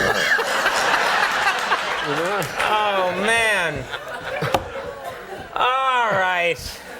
Well, we're going to pick up the pieces. Yeah. The show is called Norm. Yeah. When is that on? That's on Wednesday at 8:30. You already missed it, man. It's Thursday. But it's on all more. They can watch it next time on ABC. Norm, it's always amazing. You're going to stick around. I know. I'm just going to say thanks for the segment. No, but you're going to see Sean. That next guy is hilarious. All right, he's going to stick around. Norm MacDonald's going to stick around. Sean Hayes coming right up. We'll be right back. Oh, man. How you doing, Sean? I'm great. Really quick, we have an audition coming up on our show for an old-fashioned homo who wears a thong and does lap dances. Oh. Go for it. No, Andy's going to move out there in a couple of Wait, when is this? Our producers will be He'll checking call our you. availability. Yeah. You guys are doing well. The show's very successful. And you know what? Just as you were coming out of the curtain, Norm leans over to me and goes, this guy got a Porsche. Yes. And I remember reading about it. Your show's a big hit for the network, Well, and they gave all you guys Porsches. Yes, and you, what did you get? Ha! What are you talking about? Then a Jag, right? Because a Jag's not so bad. NBC's given us nothing, and they fired Norm's ass. So, you know. Pretty much. Yeah. You're talking to the wrong group of people about having a Porsche here. Right. No, I really don't. They I sent like me a it. seat cover. Did they? Yeah, for my Ford Taurus. I love it. Yeah. And some Subway tokens. Yeah. No, we. I really don't like the Porsche that much. I mean, it's fun. No. Hey, stop it! You're breaking me up here, pal. No, I like my Camry. I'm everyday people, and the Porsche. The Porsche to me is just it's too loud because the engine's like right here, so you get in, Right, and right. Half your body fits in it, so like my left leg is dragging on the pavement as I drive. You cut a little hole for it. But I look cool. Yeah. So That's a nice gift to get, though. Yeah, how about Show's it? going very well. You guys have a very physical show. I mean, you Yeah, guys are we're- always touching, bumping up against each other. You guys like to rub bellies. Every time I see a promo for your show, you guys are rubbing your bellies together. What's that all about? Yeah, Because if it gets me a Porsche, I'm doing it. Okay, come on, I'll give you mine. All right, here we go. You're like, no. Okay. That's not happening, pal. Yeah, we're pretty much touchy-feely on the set. We grope each other before we start a scene. Like, grab my crotch, it'll make the scene go much better. Okay, great. Did you say this line now, like that? And then we do it. You do that, huh? Yeah. That's acceptable because there's so much fear of the sexual harassment. You got to be so careful. And we have had seminars here at NBC. The idea that you can just grab people's breasts. Did you have that seminar? I'm not touching anybody's boobs. I'm not doing that. No, but did you have the Yeah, little... we all had to go. Yeah, so did we. And we were sitting there after the guy's like, it's very serious, don't make any jokes. And like every 5 seconds we're like making jokes. And after the whole thing was over, I walked out with my pants on my ankles and I said, great seminar. And I just walked to my car. like that, yeah. I did. My ass is hanging out. Okay. This is one of your third visit to New York City, is that right? Yes, my third visit. Do you like it here? I mean, you getting used to it? It's all right. I wasn't used to the alley, not having alleys. I didn't know the garbage is on the street and the rats are like everywhere. But it's a nice place to visit. Right. But one of the incidents I had this. You'll like this story. I had a hooker come up to me when. Yeah, just tell this one to Norm. Norm suddenly woke up. Yeah. So I had this hooker come up to me. Now, I had been drinking out with some friends, and they dropped me off at the hotel, and I walked, to the hotel, and this hooker just, was wrapped in newspapers in this skirt, and I'm a little tipsy, and she comes up to me, she's like, The hey. hooker was wrapped in newspapers? Yeah, that's, high fashion for hookers. I've never heard of that before. You sure that was a hooker and not a newsboy? You said you'd had a few drinks. It was dark. This hooker wearing a cap saying extra, extra starts rubbing up against me. Yeah, so anyways, it was a woman, and she comes I up like how to Norm me. and I immediately are like, what? That doesn't sound right for a hooker. Like, what are we talking about? Okay, it wasn't newspapers. She had like a Chanel dress on, all right? And I come up, bing! Yeah. And she comes up and she starts groping me, and she's like, come on, baby. It was just, so for 5 minutes. I'm like, okay, I gotta go. And she's like, starts groping me and everything. I go in, I'm like, whatever. I go in and I go to the front desk, and I'm like, any messages? And I walk back to the elevator, and she's through the glass going.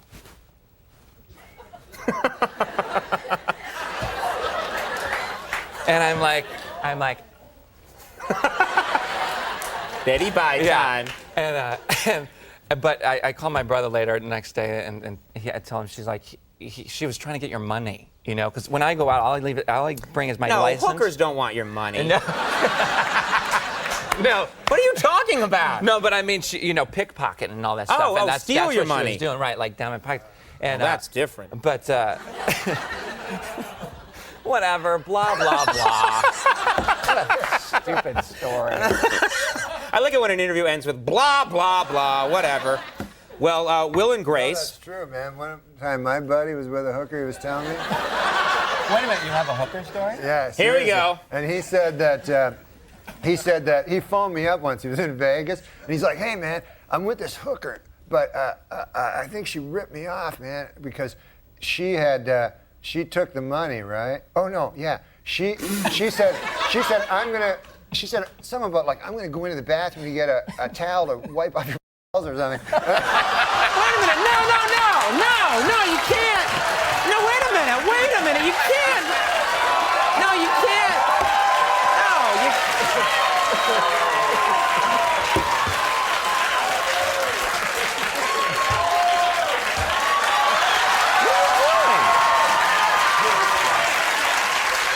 Wait a minute. That's her. Yeah, I can't remember. What are you doing tonight? I'm glad you can't remember the rest. All of our stars. Yeah, you only remembered the crucial sentence. This is a network show. We gotta. This is like going to Salt Lake City tonight. Not tonight. All right. I'm sorry. Total meltdown tonight. I'm sorry. Okay, yeah. Will and Grace is on Tuesdays at 9 on NBC, the same network, by the way, which brought you all of this tonight. What higher endorsement? Sean Hayes. Thanks, Sean. We'll be right back. Okay, good. You're going to show both of us how to cook something fantastic today. Is that correct? We're going to do the most amazing red mullet with some fennel orange, and on the back of how bad you were last time, this is going to be cooked in a bag. Okay, we're going to cook this in a bag. Yes. You are known, you clap your hands a lot, Yes. you yell at people, you're intimidating. This is going to go very badly. It's nice you two guys. Now, All right, come on. very good. Right, first thing I want you to do is to segment an orange, All okay? right. Norm? Yeah? Wakey, wakey. Okay. Well, no one else in the world says segment an orange. Yeah. Okay. You just cut the edges off. That's what you want, right? No, you want no, you've already started the wrong end. Look, that's the bit there. All right. Well, No, so okay. just top and tail it like that. Look, come on, wake up, stand there. I'm up to 4 segments. Why, you didn't tell me a number of segments? No. He wants the edges off, I What am I think. supposed to do? Hey! Okay, Norm, so go from there, look, all the way round. Yeah. Yes? 7 minutes of Okay. audio will play for this Now, whole hour. all the way there. Once you've gone all Between the you way two round. guys. All right, here we go, yeah. Conan, pay attention, please. Yeah, Watch. all right, I'm over here. I got Okay. my own orange going. Okay, All right. watch. All the way round, so we're taking off the skin. Then from there. You're not teaching me, you're No. just showing off. And then from there, that's a segment. There you go. All There you right. see. Cheerio and Left chop and chop. right. There we go. Off you go. All Now right. watch your fingers. I'll Now. do that. All right. And then after that, All right. okay. Now look at this. Mine's pretty good Sure. over here. There's some Sure. sections of skin still, but what the hell? where's the orange And gone? it's like 1 in the morning. Who, you know? We'll figure that one. Right, fennel. Okay, here we go. Now with the fennel, okay. All right. Whoa, Just okay. push it off and just Yep. slice that down nice and thin. That I can okay? do. That okay. looks, see, that was explained. Watch your I fingers. segmented another one. Where's the segment? What? Where is it? I threw it over there. Oh, jeez. Okay, look. All right, I'm doing well, Gordon. I will That's be the the good one. part. That's the inside part. Right. Okay. All right, okay. stop yelling. Okay. Okay. sorry, good. Right. That's great. All right. Now from there, take your bag. All right. Okay. Now we'll do one each. Okay. Why would you become a cook? Come on, Norm. Keep it together. Okay. It's not that bad. Big boy. Okay, all right. The word chef. Chef, All right. I'm sorry, Okay. chef. You're right. I'm sorry. Ladies cook. I Okay. know. All right. Whoa. Right. It's a joke. This is- oh. All right. No, you Okay. won't. I Hey! We can bleep out the swears, but when there's this going around, I can't do anything with that. waving. What the hell was that? I was waving. All right, so we got the vegetables in the bag. Okay. Right. Fennel. Fennel. The fennel goes in the bag. That's what you would need the bag. I need. Stop it! Stop it! Okay. None of this will air. Okay. You're going to show an Okay. old F troop in this Right. section. So, fennel. All right, fennel in here. Okay. On By there. the way, there's a bottle of booze. Oh, hey. Norm, you're supposed to be following me. All right, so we Oranges. put oranges in Okay, here. and then This from is a there, mess. red Okay. mullet. Red mullet is a kind of fish. Knife doesn't go in the bag. No, I got you. You'll slice someone's throat open, Norm. Yeah. Okay, right. From there, a little bit of salt, a little bit of pepper, olive oil. Okay, little olive oil, little Now, aglio de oleo. now from there, now watch carefully, a little bit of seasoning. Okay. Whoa, okay. Norm, you're making me feel dizzy standing there looking busy. Right, here we go. Okay, from I'll there, tell you over. one thing, man. I'm not eating this in years.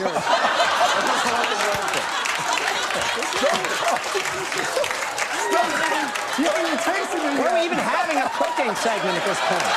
Why would there even be a cooking segment? Why would anybody even have a cooking segment with you people? Here we go. Right, Ridiculous.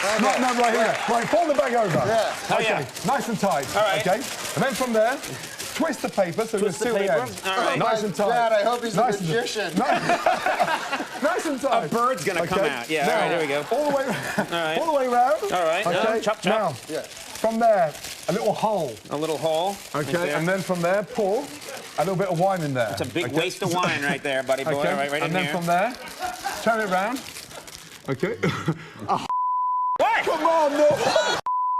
You're gonna be tight. Tight. He does it and then goes, look what Norm did.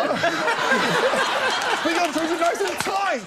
This is not going to air. This will never be seen by anybody. This will never be seen by anybody. Just concentrate. We've learned. Okay, what does it look like at Okay. the end? Oh, Right. look, it just came out magically from a pan. This is how it's cooked. As it cooks, it steams inside the bag, okay? Then you rip it open, and there you got a beautifully steamed red mullet, orange, and fennel. It never gets better than that. Do it exactly the way we did, using the same language and the same obscene gestures. Gordon Ramsay, Norm MacDonald, my apologies, everyone right back. Cleveland Helm is here. Norm MacDonald is here.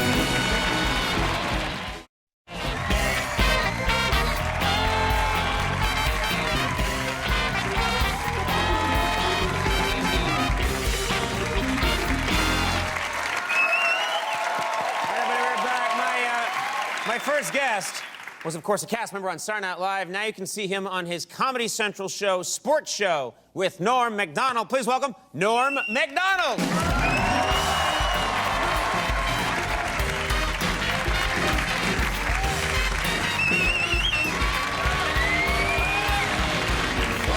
Everything's good, man. That's a can-do, Norm. You came charging out like Yeah, that. because Peter, look at this audience, man. They don't care about that. Why? I like jokes. The sleeves are with you. They got flags. They got flags. Yeah, they got flags and they're scoring you. You've got 3 9s and an 8 so far. Wow. For your Where are you guys entrance. from, man? Oh, sweet. That's Sweden? Yeah. God bless you, man. Everything's good about, you know, you're an Irishman. Me mother, she was orange. Me father, he was green. It was the biggest mix-up that you have ever seen. I'm Scottish. I'm a Scot. You're Irish. Yes. What are you? Swedish German. Swedish German. Are you really? Yeah, really. Why would I lie about that? It's not No, funny. it's very odd, 'cause It's a very strange lie. I put one over on those people. Yeah. Swedish German. No, I tell you why it's funny, man. Because I was in Georgia, Atlanta, Georgia. Yeah. I met a good old boy down there, and he said, "Have you ever?" He said, "You know Andy Richter?" Yeah? Yeah. He did? Yeah. You met a guy in Georgia and he said, you know Andy Richter? Oh yeah, you guys do well there. Oh. And he said, I said, yeah. He said, "Have you ever heard of Andy Richter joke?" I said, "No." He said, "Well, most of it's based on him being Swedish German." And then he told me an Andy Richter joke. And Really? but I didn't know he was Swedish German. I thought it was all nonsense. Yeah, well, now this lines up perfectly. Let me ask you something, because it sort of relates to the first... Wait, don't you want to hear the joke? No.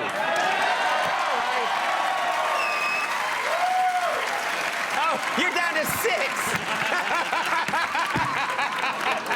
You're down to 6. All right, this joke will get you back You up. can get him back. Let's Okay. hear the joke. Well, the fellow says, he says, "Man," he says, "you ever hear the time about the old prospector?" That's how he talks, you know? Yeah. He says, "Man, there was an old prospector, and he was prospecting for gold, and he was having a hell of a time getting any gold. It was an empty stake, I believe. And he said he'd come into town one day. He'd been in the mine for a good 8 months. He said, by God, he said, I'm only flesh and blood. Sure. Yeah. And I need a woman, you know. And so he goes into town. He goes up to the bartender. He says, "Bartender," he says, "man, I've been in that mine for a hell of a long time, and I'm only flesh and blood. I need a woman." Well, the bartender says, "Hell, there ain't no women in this town. If you want to do any of that business, all we got is Andy Richter, the Swedish German."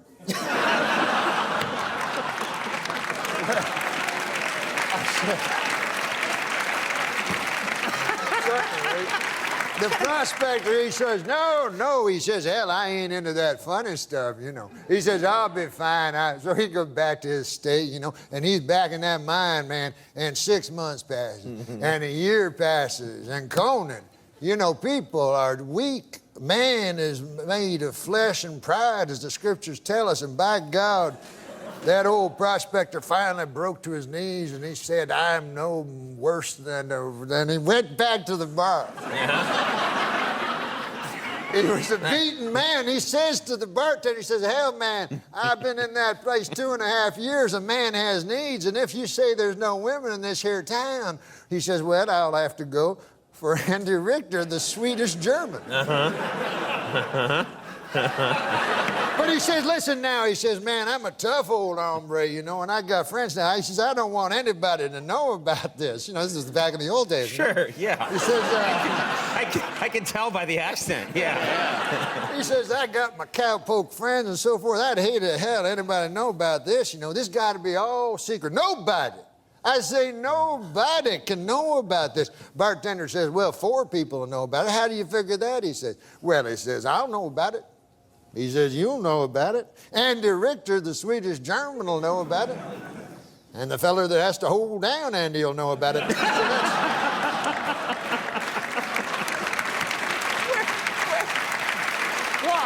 Why? Because Andy Richter, the Swedish German, he don't go for that funny business neither.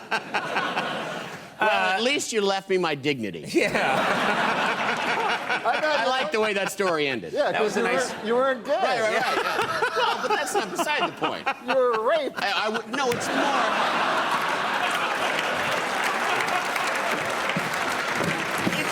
that I wasn't prostituting myself.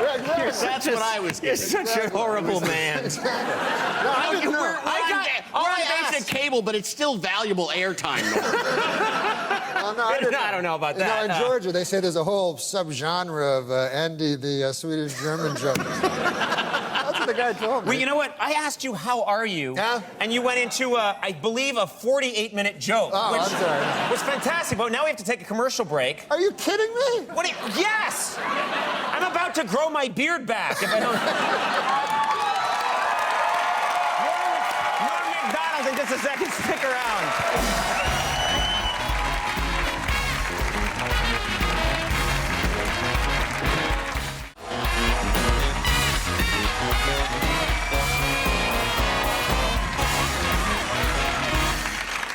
I'm here with Norm MacDonald, and I'm going to say, and this is just based on the, this relates a little bit to the last segment. Yeah. I love having you on the show, but every time you're on the show, I get one comment afterwards from people on the street, people out in the world. They say, I loved Norm last night. Was he drunk? They always ask me that. Now, I explained to them that, no, you are not a drinking man, which you are not. But do you have any vices at all? Any vices? Yeah, well, no, I don't drink, I don't do drugs, but lately, I've been spicing up the sex life. By just saying it 3 times? That's how you...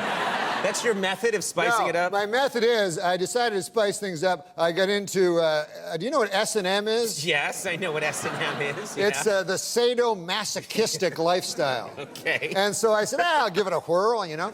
So, Really? I'll give it a whirl? Yeah. Wow. But I'll tell you something about this lifestyle. First of all, the thing they don't tell you is if you're a beginner, you have to be the masochist.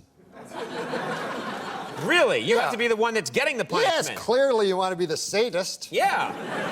So that's a jip. So I'm with my lady friends, and I'm still trying to understand, but my lady friend, sweet, sweet girl, and she is the sadist. Uh-huh. And you have to have a safe word. This is very, very important. I've heard about this, yes, yeah. It's like when you say this word, it's a safe word. That means the person knows that you're not kidding around. Stop doing whatever you're doing. It's a safe word. Yeah.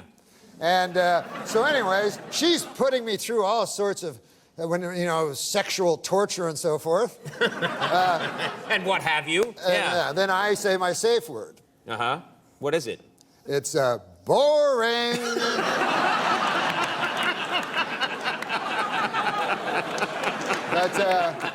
That's a good so life. Stupid. I don't like that. I am going to return to my former sexual lifestyle. Well, yeah, what's that? It's trying to find a lady and convincing her to let me lie down on top of her. Sounds so romantic the way you describe it. I want to lie down on top of you and take a nap. What do you? Doesn't sound Well, like... I'm just saying I'm very simple. I don't need no, I don't need no where they whip your balls or anything. Okay. I'm just an old chunk of coal that likes to, Old chunk of coal. Yeah. Yeah. Likes S&M, apparently. No, that's what I was just trying to. I'm getting back to just lying on top of a lady. Okay, all right. Which even that proves extraordinarily hard. Okay. Norm, you've got this new show, sports show with Norm MacDonald. I'm taking so many Viagra now. I'll tell you this. What's that, Norm? My doctor told me I'm on the same dose that they give to the donkey for the second show in Tijuana. Okay, now listen. For the second show, Why do I continue to have you on? And yet I love it. No, the second show. The sports show. Oh, yeah, People yeah. love this program. It's on Comedy Central. Comedy Central, yeah. And so now you are a sports fan for a long time. You love sports, and I'm just curious, what's going on in the world of sports right now that we should know? What's in the news, you sportster? I don't know. There's something about Arnold Schwarzenegger. Not really a sports story, but... Oh, yeah, no, he wasn't Mr. Universe.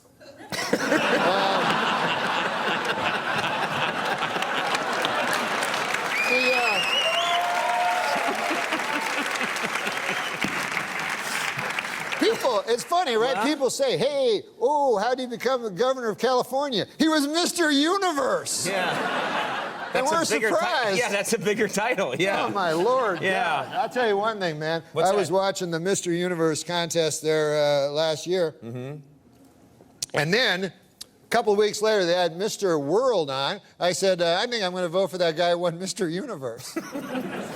Because he encompasses so much more than Mr. World. Yeah. But what were you asking again? Forget it. What's going on in the world of sports? Sports. I just heard someone got a big award today. Oh, Dennis Rodman? Yeah. Yes, Dennis Rodman. Here's an interesting thing.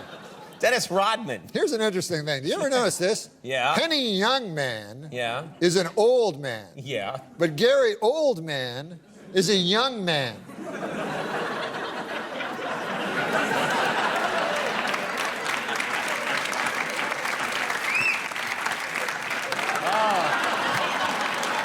Look at that. You're back. You're almost at a perfect score for that one. No, They just cheapened the Olympics so much. No, that wasn't like a great joke, but it was just. No, don't sell it too short. It's like it was more a comment.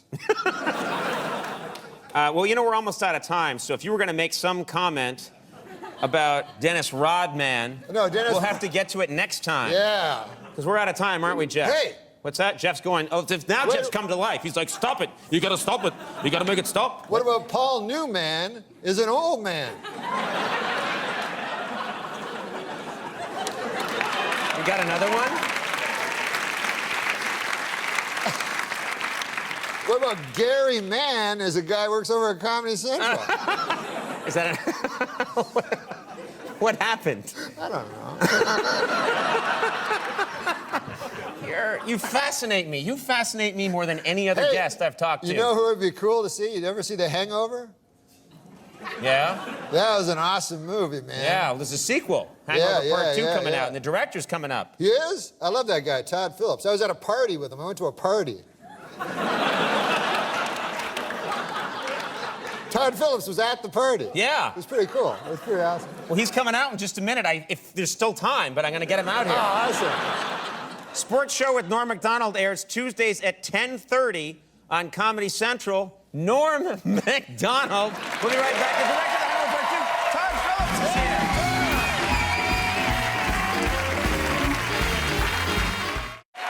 My next guest is one of the top directors today. He directed Due Date, Old School, and the highest-grossing comedy of 2009, The Hangover. His new movie, The Hangover Part 2, opens Friday. Please welcome Todd Phillips.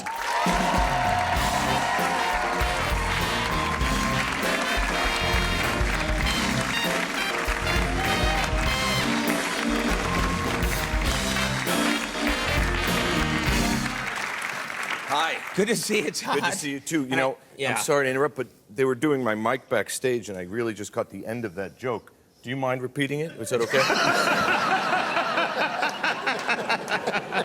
Yeah, start that again, would you, Norm? Something about a Swedish. Yeah, there was a Swedish German guy named Andy Richter, and you guys were at a party together. We were at a party, man. Remember? We were. It was.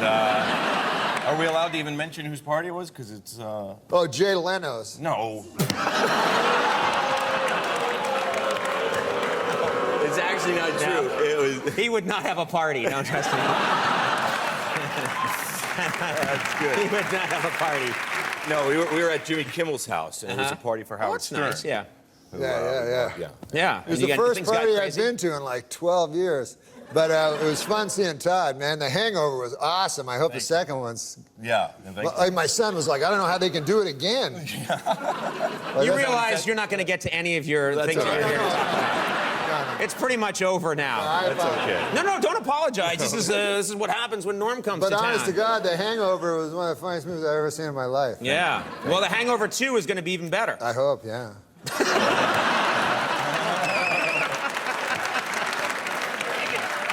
You could probably use that for the poster. Yeah, do you mind? I hope, yeah, Norm MacDonald. I saw the movie, thought it was very funny. Oh, thank you. And we had Zach. Yes. Well, I get to see things that some of us get to see things a little early there, pal. Yeah. You know, you're just an old lump of coal that likes S&M. I'm a guy. I have to wait like all you guys for May the 26th. Is that the right date? you want to go to the Swedes and see? No. what They filed out. They're not even putting up numbers now. Yeah.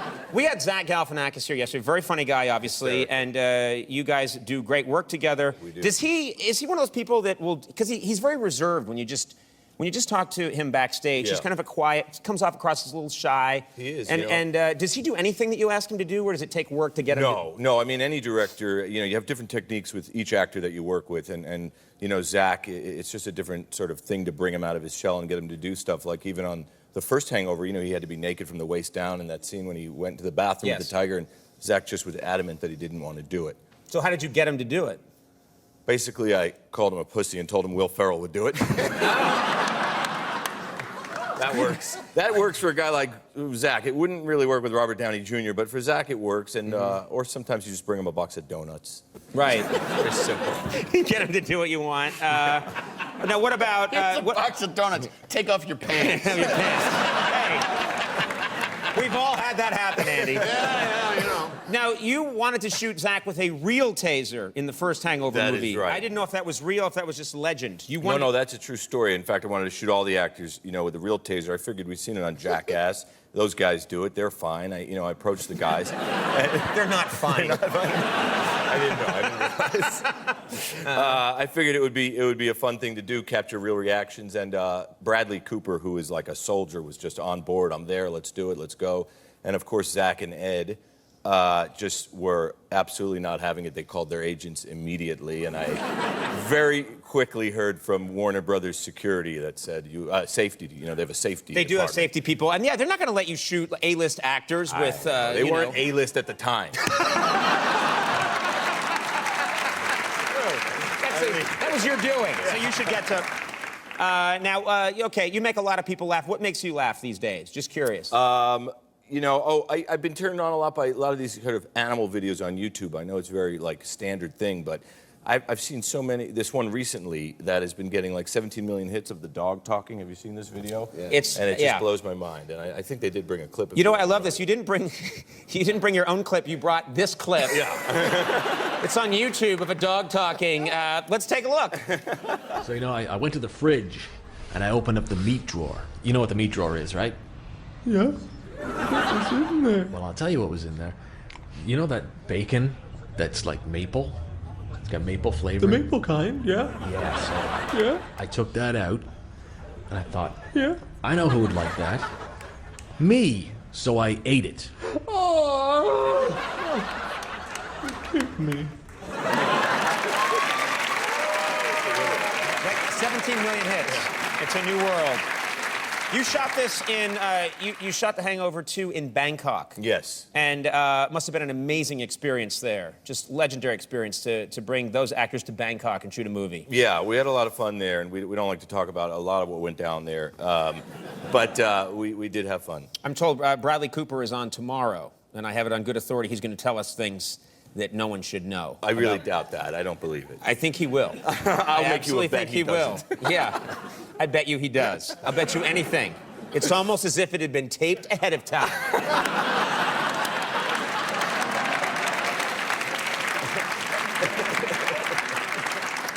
The Hangover Part 2. We have a clip here. Anything you'd like to tell us about this? This is actually a clip of something you made, not took from YouTube. Okay.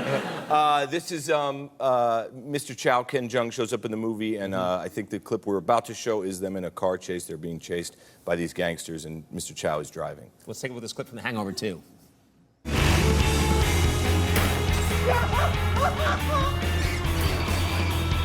so strong!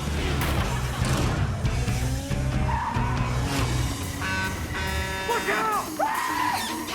Oh, it's tight squeeze! I got him! I got him!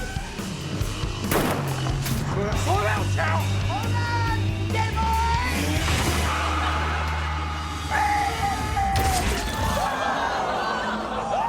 Oh, my word! Nice, dude, my bad. The Hangover Part 2 opens May 26th. Todd, thanks so much for stopping by. Congratulations. Todd Phillips, we'll be right back. The Joy Formidable. You know what I said?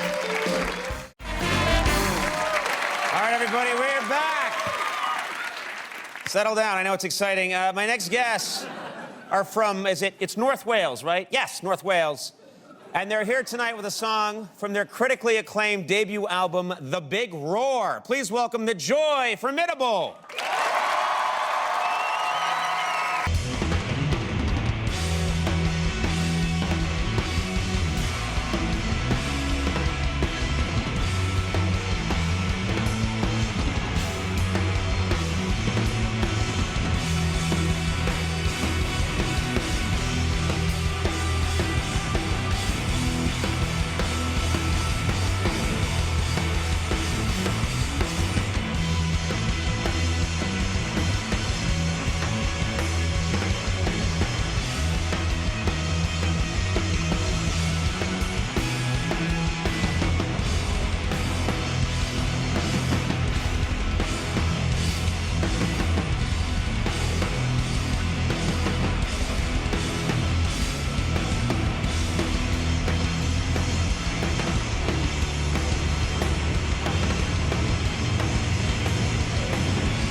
NORM MACDONALD is here. We'll see you in a minute.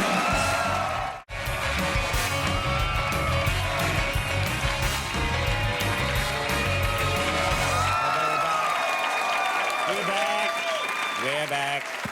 My first guest was, of course, a cast member on Saturday Night Live. He's also appeared in numerous films, including Dirty Work and Billy Madison. Please welcome our old chum, NORM MACDONALD.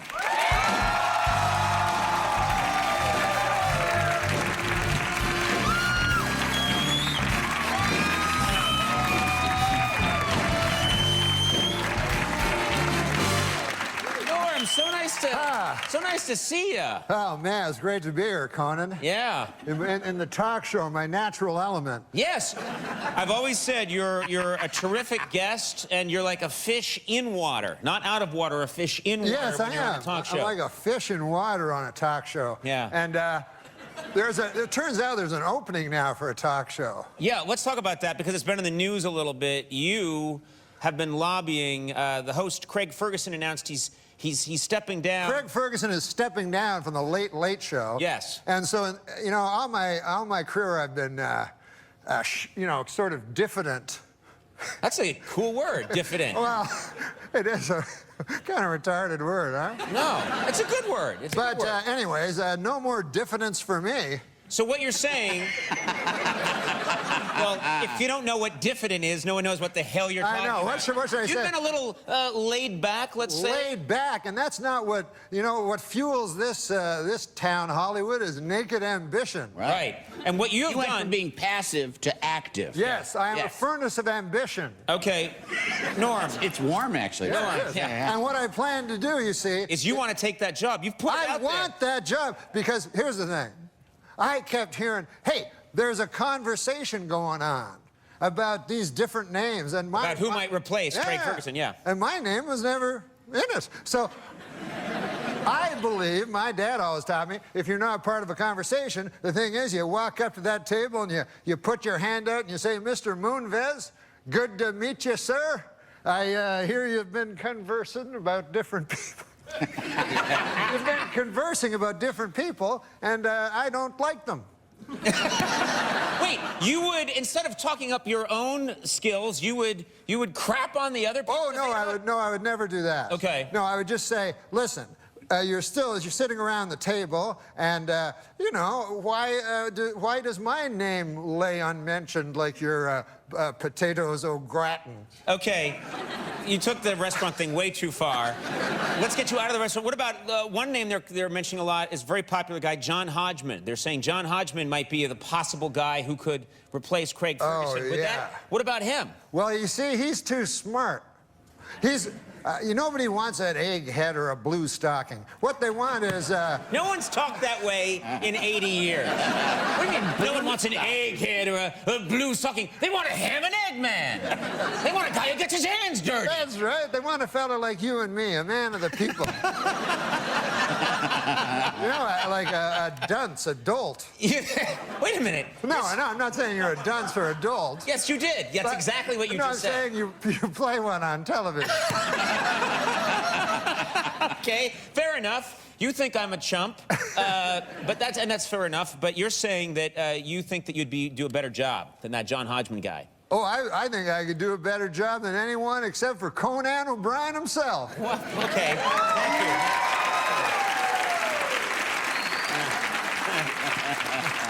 You've known me 25 years. I know you hate me. And you call me Conan O'Brien. I know. He's up now yonder, tell you. Way past that ridge.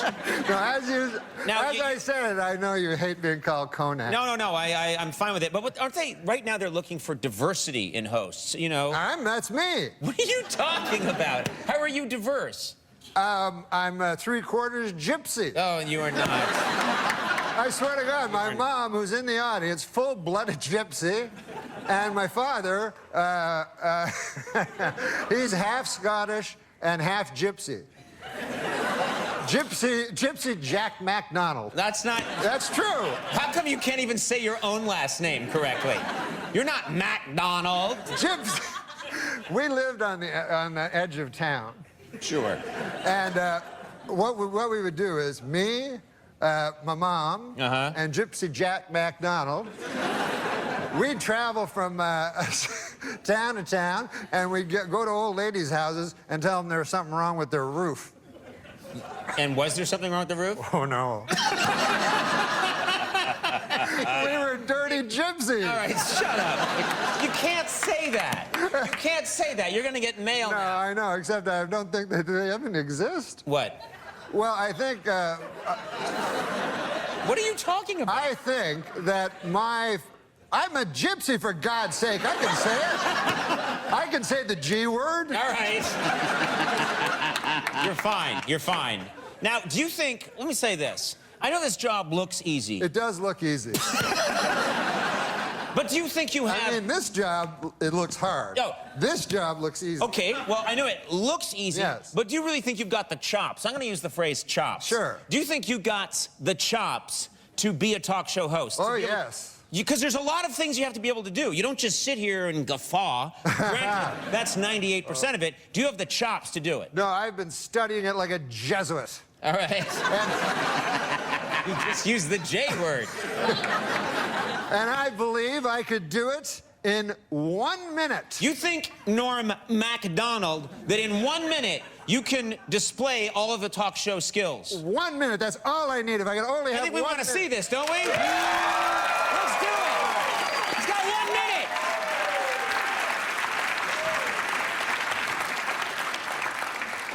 Oh, and then I say this? Yeah. Okay. All right, here we go. And now, here's Norm MacDonald.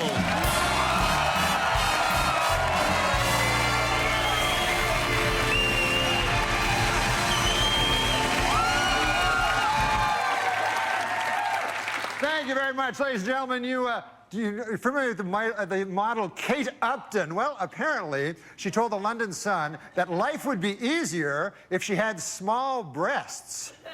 You know, I suppose that's true if by easier, she means harder. We have a great show! Now, Andy, Howdy, Norm. How are you? Now, I understand that you had a little trouble with your wife last night, didn't her? Well, yeah, you know, she's a sassy gal, and yeah, and she's Well, let's get to our first all guest. right. Please welcome comedy legend Fred Willard. Hey,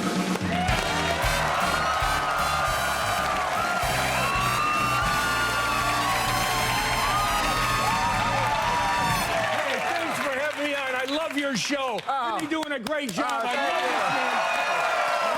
I understand, Fred, you brought a clip. I did. Let's see, let's take a look. Sure. Yeah, that was...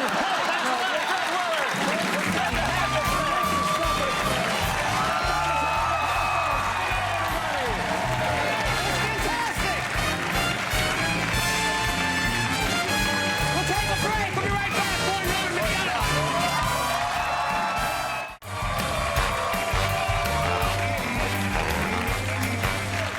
We're back with Norm MacDonald. I thought you did an amazing job back there. Oh, it's easier than it looks. No, but listen, guys, do you want me to be the host or not? There you go. Yeah, That'll get the word out to people have CBS. spoken. Yeah. Now listen. Thank you. So much to ask you. First of all, I know you're a big sports fanatic. Oh, I but love sports. You're also a guy that keeps up on the news, and there's big news out there in the sporting world. The big news is Oscar Pistorius. Yeah, huge news. And I don't like him. Don't care for him. Never did. Really? You don't like Oscar Pistorius even before he? What are you doing? I have something in my tooth. Okay. Okay. Yeah. I didn't like him. You're saying, I mean, a lot of people don't like him now that he murdered somebody, but yeah. but before that, allegedly. But also, really. Yeah. But yeah, I don't have problems with the murder. Right. But what I never liked him racing with them things that looked like something Wile E. Coyote would order. And what? Well, You had a problem with him racing with his blades. His blades. He was the Blade Runner. Yes, he Those was. Teflon blades. I did have a big problem with it because, I'll put it this way. Let's imagine you're a runner, you know, with legs. Yeah. And then you go home, you go, oh, I lost, honey. Who'd you lose to? Guy with no legs. Wait, you're saying that you didn't like that Oscar Pistorius raced against people with legs? No, I don't. I feel that one of the basic requirements of being a sprinter is having legs. I feel that they should say, okay, listen, let's, here's the, hey, what about you? I don't think you can be on the team. Why not? Well, you're not a biped. You have no legs, so scram. Okay. You take your time as long as you want. But get the hell out of here. No one's going with you on this. Nobody is with you on this at all. Except the feller at home that's like, that son of a bitch I lost my race to that got no legs. Are you saying he had an unfair advantage because he had these? Well, of course, he had rocket ships. They're not rocket ships. Okay. Andy, help me out here. No, it's still him running. Yeah. Oh, yes. Well, guys, I agree with you then. Oscar Pistorius is a scholar and a gentleman. All right. He's a murderer. He turned it around on us. Alleged murderer. And that's the part you like. Yeah, you said I'm okay with that part. Now, I'll tell you something, though, you know, Conan. Yeah? We talk about, like, people with promise. Yeah. And Oscar Pistorius was a man, and he was a great man. But I'm put in mind of the people that that have promise that are unfulfilled. Mm-hmm. Like when I was young, there was a fella went by the name of Jacques de Gautier. And he was from Témiscamingue, Quebec. And Jacques de Gautier, he was a fella that really thought. And he was smart, you know. He was our hope, I guess. And he was, while I was scrabbling to get out of high school, Jacques Zagatineau had already... I think you just changed his last name.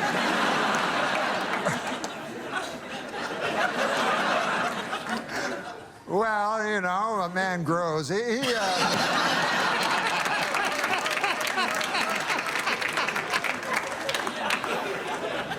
But this is the point. Yeah. Jacques de Gatineau, he went to McGill University and he got 3 degrees, by golly. And he went over across the pond to the fellers with Cambridge and he even stood up to them. Mm-hmm. And we thought, boy, he's going to be the next. We had Jean Marchand, Gérald Tertier, Pierre Trudeau, the 3 wise men of Quebec. By God, Jacques de Gatineau was going to be the next. Give me the next gun. Yeah, but he vanished.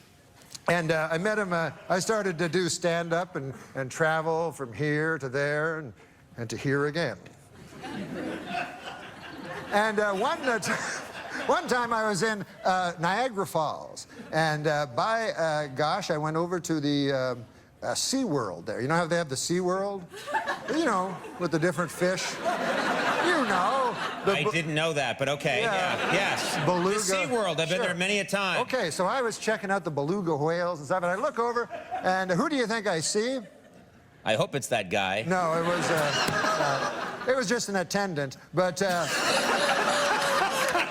he showed me to the place I wanted to see, which is where they feed the little baby dolphins, because I love dolphins, you know. And who do I see there but Jacques de Gatineau? And here he is, he's feeding the baby dolphins. And I go up to him and I go, Jacques de Gatineau, I feel shame for you. You were our hope. You were to go to Canada, Canada's nation's capital of Ottawa. And you were to be a great man, Jacques de Gatineau. And we were all, you know, we pinned all of Témiscamingue, Quebec, pinned our hopes on you. Now, that's a hell of a burden for a man to have a town's hope pinned on them, isn't it, Conan? It is a big burden. So he was feeding these baby dolphins, you know, and I said, I'm ashamed of you, Jacques de Gatineau. You could have done so many great things. And he said, well, I think I'm serving a youthful porpoise. Now, I believe that...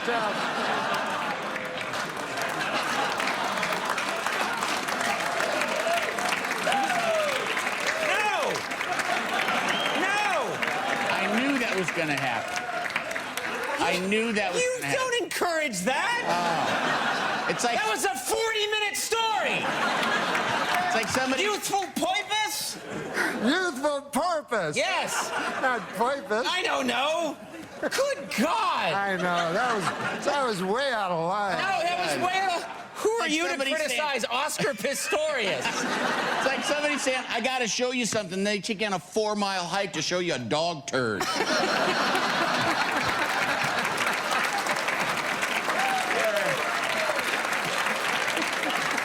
at it. Okay.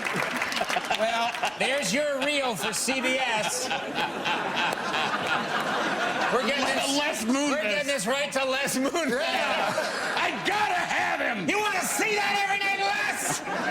This guy's got this. More Quebecois humor. I love you. I really do. You know that, right? I know it, man. You're a great man. I've never said this, but you've done so many benefits for me for the gypsies. And Gotta get the word out about werewolves. Yeah. Yeah. You're done now, right? I'm finished. Yeah. Ladies and gentlemen, there's only one like him. We're pretty sure about that. Norm MacDonald. When we come back, Mackenzie Davis from Halt and Catch Fire.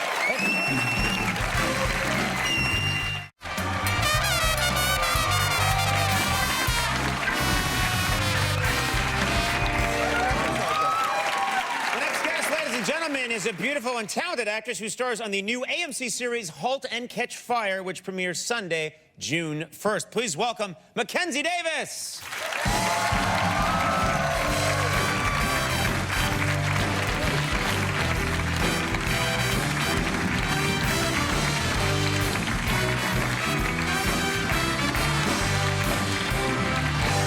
Wow, you're beautiful, but you're also extraordinarily tall. I am. I just learned I'm not good at walking in heels over Oh, the you don't? course of... Because I went back to see you in the dressing room, sort of try to surprise you, and creepy. My little camera. No, but I went in to see you, and I was quite. Yeah, the ladies never see it, but I jumped in, and I was shocked at how tall you are. I didn't realize you were this tall. Well, I'm very tall to begin with, but yeah, I have unusually high heels on as well. Does it make you at all? Because some women who are tall get a little self-conscious around guys. They feel like who are smaller, they have to crouch and slouch to make them feel more comfortable. Is that? I think that my natural posture is something closer to a Mr. Burns, and that I have to fight. You're like on The Simpsons. You're like one of these. Yes, I've seen candid photos of me, but just the beautiful line of his back. So I have to really. But tell me you don't do that with your fingers and go, Simpson, eh? You know. No, I don't laugh or tent them like that. But my hands are always in something like this of a position. That's very attractive. Yeah. You did. Raptor. Yeah. You did. This fella wrote many of them Simpsons. I know. I'm. Yeah. Sort of in love. Oh. What? What's that? Well, no, my prerequisite for any relationship is that the person that I date has to love The Simpsons as much as I do. I just don't think I could ever really love someone if they didn't truly love The Simpsons. Yes, and you're aware that I wrote there for a while.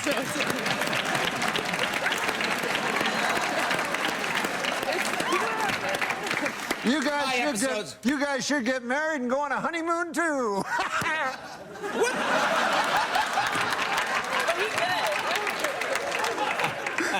I don't even know anymore. That's a hologram of Norm MacDonald. I'm just saying, get the tin cans in the back of that Buick and off you go.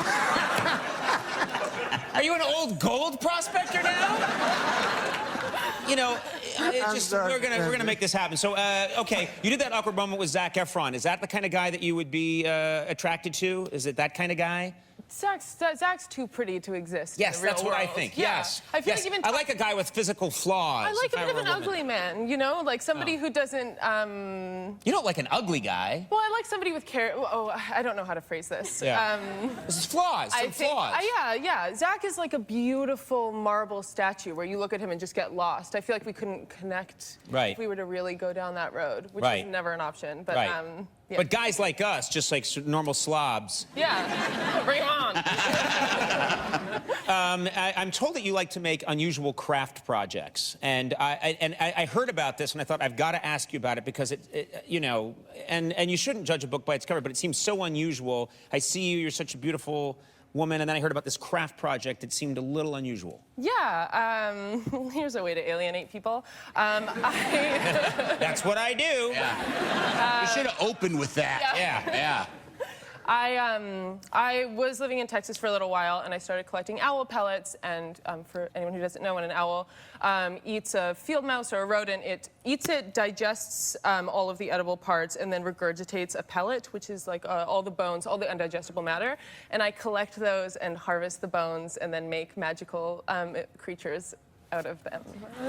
Well, that's fine with me about that owl. I don't give a hoot.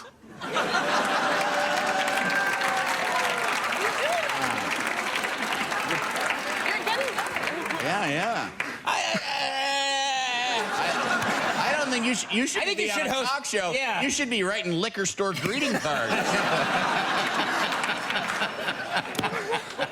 wait a minute. Let's get back to what you really do this. What would make you think of this in the first place? You saw an owl pellet. You took it apart and you extract the bones and then you make art out of it? Yeah. So you're like a serial killer. That's probably on an FBI profile list somewhere. I found some roadkill on the side of the road one day and was looking up how to dissolve the meat in the way that would be like least odious to my landlord and neighbors. And I discovered that that was also one of the early indicators of Jeffrey Dahmer's psychopathy. So it is a serial killer. Yeah, I was gonna. I love that she rents. I know. You're doing this in a rental. Yeah. I didn't do it. Here's number one rule for being a serial killer: don't rent. You gotta own the basement. You gotta own the crawl You gotta space. work your way up to that. Okay. Hey, let me ask you this. Did you ever toss a prostitute off a bridge? What's the price on?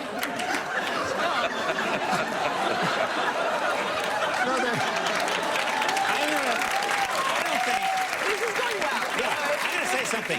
I don't think you should host Late Late Show. I think you should take my slot because I am vacating it. I am leaving. I think you should take over. There's an opening here at the Conan Show. I was just saying I heard that was a sign of being a serial killer. Okay. You're the worst guy I've ever met. And I mean that in a nice way. All right, there's no way to, good God. Halt and Catch Fire. There's no way to transition, but we have a clip here from Halt and Catch Fire. Yeah. And we're just going to soldier on here. Tell us a little bit about your role. I play Cameron Howe. She's sort of an outsider punk prodigy programmer. And should I set up the clip? Sure. Okay. She is being scouted by Joe McMillan, who's played by Lee Pace, to sort of come and work for a company that he's setting up. Right. And you two have a past. No, we have a future. Wow. Let's take a look at this clip from Halt and Catch Fire. You know I screwed him, right? Let's be adult about this. Cough talking down to me, don't you? Look, there are 1,000 other engineers we can get, preferably one you haven't bedded down with. Who are you again? I'm the guy who figured out the boot code in 4 days. What have you done? You heard him. 1,000 other engineers. No. You need me, otherwise you wouldn't be here. What do you want? I want you to go dangle your little opportunity in someone else's face.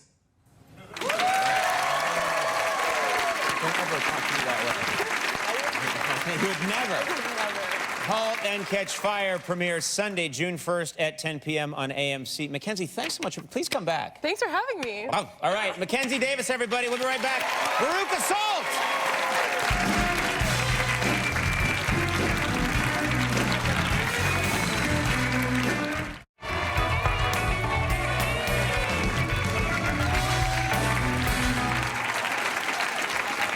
Ladies and gentlemen, tonight my next guests are performing together for the first time in 18 years. And on June 22nd, they'll kick off a summer tour in Portland, Oregon. To see an exclusive performance of their new song, The Museum of Broken Relationships, head over to teamcoco.com/music, where you can also find a link to a free download. Ladies and gentlemen, please welcome Veruca Salt!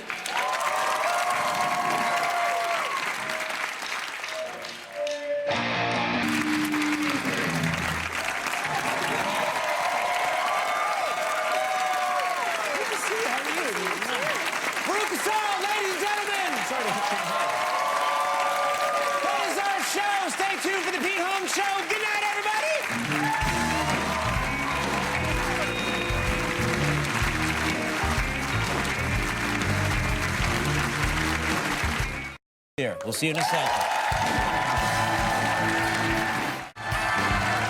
Everybody, we're back. My first guest tonight is, of course, an actor and a comedian who has just written this new memoir entitled Based on a True Story, which is now on the New York Times bestseller list. Please welcome one of our oldest friends, NORM MACDONALD. Let's get him out here.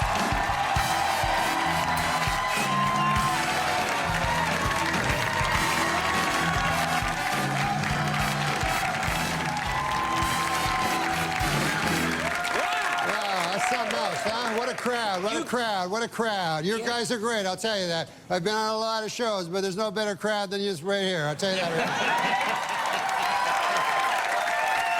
You're a pro. You're a pro. You came out here, you lit this crowd up. I'm just telling the truth. You're a truth teller. You got your book there? Oh, yeah. Let me read some of it. You don't have to do you don't have to do that. That's rich. Look, I'll tell you something. Yeah, what's up, pal? This is not a memoir. It says my memoir on it. Oh, yeah, well, I thought this was a memoir. I thought this was...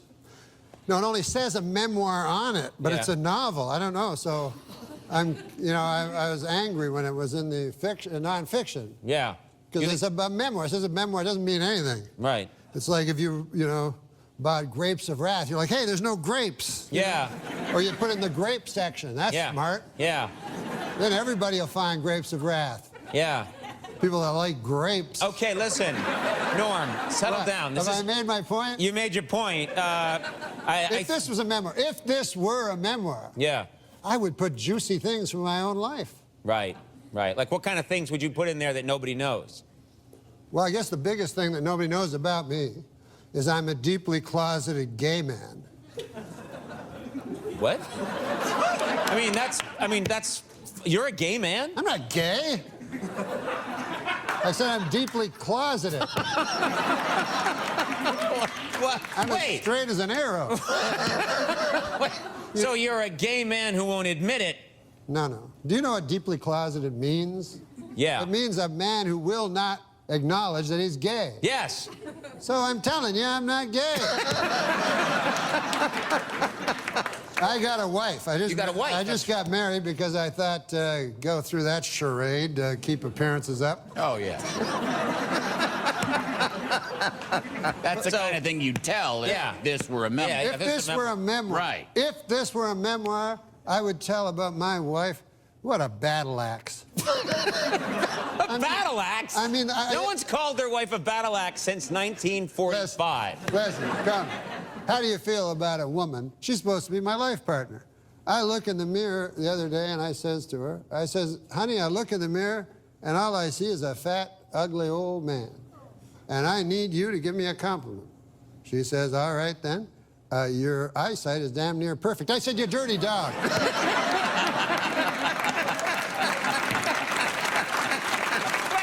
You called her a dirty dog? A dirty dog. A dirty dog. We have fights constantly. Oh, you do you? Oh, and sometimes it bleeds over. Like we were driving in a car. We went past a bunch of animals. There was a pig, a cow. And I admit this is a little cruel. You were kind of mad at her at the time. I was mad at her. So I said, hey, you see that pig, that cow, horse? That remind you of any of your relatives? She says, yeah, my in-laws. I said, you dirty dog. Oh, wow. Wow. Dirty dog again. Wow.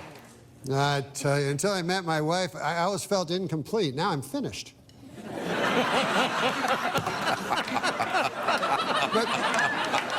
I will say this. What is going on? I will say this. What is going on? I will say this is a 1935 radio show. Penny Youngman, ladies and gentlemen. Okay. What's that you say there, Norm? Let me see. Norm, what's that you say? Tell us more, Norm. We're going to take a break for Chesterfield figurettes. Well, let me say something more modern and stylish then. Okay. My wife went into a coma. Oh, sorry to hear that. And the doctor said to me, you won't hear this from any 1935 comic. He says to me, there's one way to wake her up, but it's a little unconventional. You go in there and you have oral sex with her. I said, by God. He says, I've seen it work. I said, well, I'm willing to try. So I go in there, I'm in there about 5 minutes, and I come out. I said, Doc, she's choking.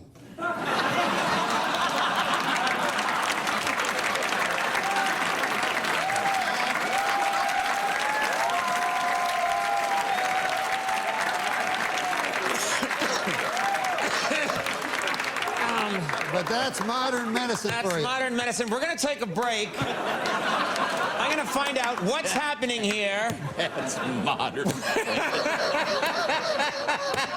We're going to take a little break here. Here's a message from the good people at Bosco Chocolate Syrup. We'll be back. More Norm MacDonald after this. See? We're back. I'm sitting here with Norm MacDonald. Norm, you know, I didn't get a chance to talk to you before the show, and I like to find out how you're doing in your personal life. I know you're from Canada. Yes, yes. And do you get back? Rural Canada. Deep rural Canada. And do you get back there much and see the old gang, the old chums? God, yeah. You know, I grew up, we didn't know the things that you do in the city. City folks, yeah. I remember when my dad, when I was young, he took me to the first time we ever went to the city. And we saw an elevator, and by God, my dad didn't know what it was, and I didn't know what it was. And we see the doors, it was just magic doors to us. That's what my dad called it. The doors opened, and a big, fat, old, ugly woman in a wheelchair got in. And then the doors closed. And then the doors open again, and a beautiful blonde walks out. And my dad says, "Quick, go get your mother." Now, I mean, that guy was but listen, he was a dirty dog, but he was a good man. He's a good man, Yeah, So, yeah. You ever see any of the old chums up there in Canada? Well, you ever go up to the old rural areas of Canada? I met a man there last time I was there that lived in the city of Cornwall, where Ryan Gosling hails. And well,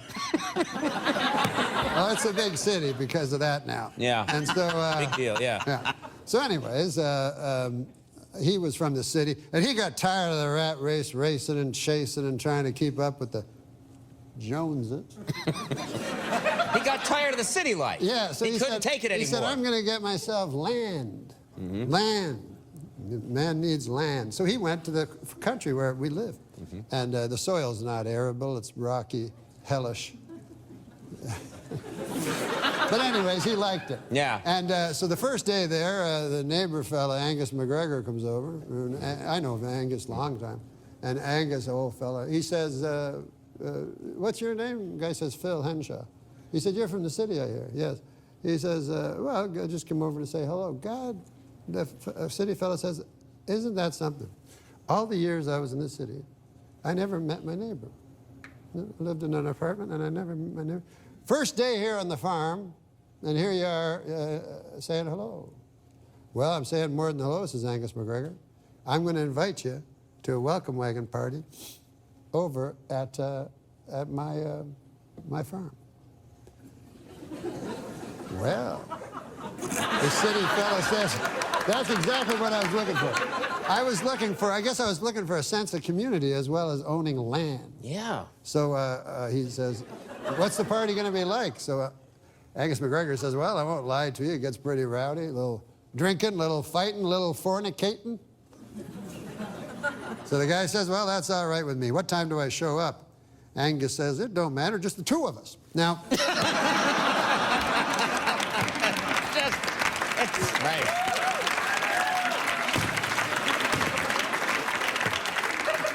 Now, you almost broke a Pulitzer Prize nominated book. Yes, one nominated for a Pulitzer Prize. Is this true that you met?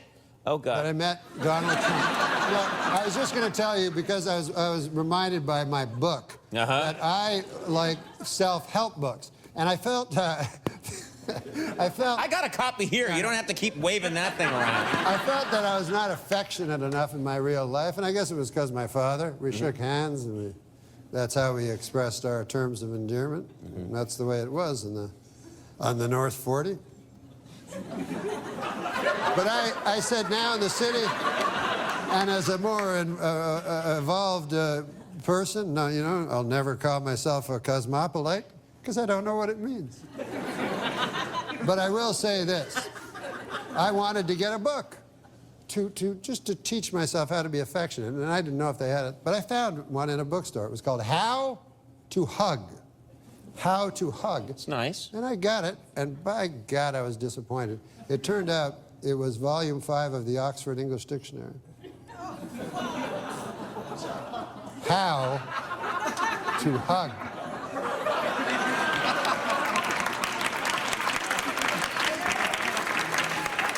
But this book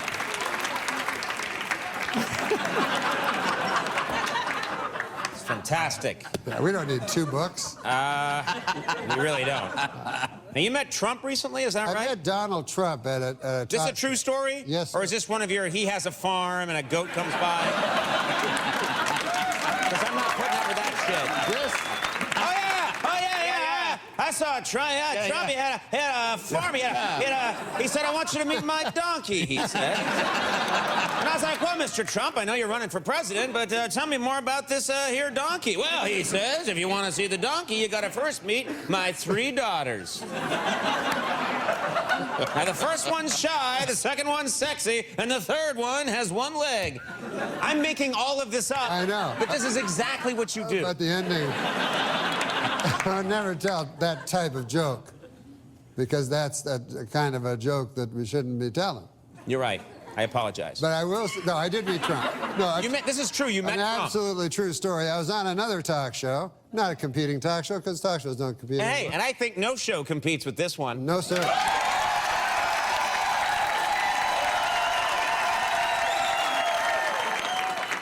You say that with irony, but I say that with truth. I agree with you. You've been on the air 23 years. Yeah. My God, Mr. Carson. 7 years shy of Carson himself. Can you imagine? Carson Daly. Carson Daly. Carson Daly's been on 45 years. But look at this man compared to Johnny Carson at the time. You know, look at Johnny Carson. Get a picture of him 7 years before he retired. Long white hair, white beard. He didn't have a white beard. Johnny always looked fantastic. Well, have I ever done my Johnny Carson impression for you? No, you haven't. And I'm sure this young audience would love to see it.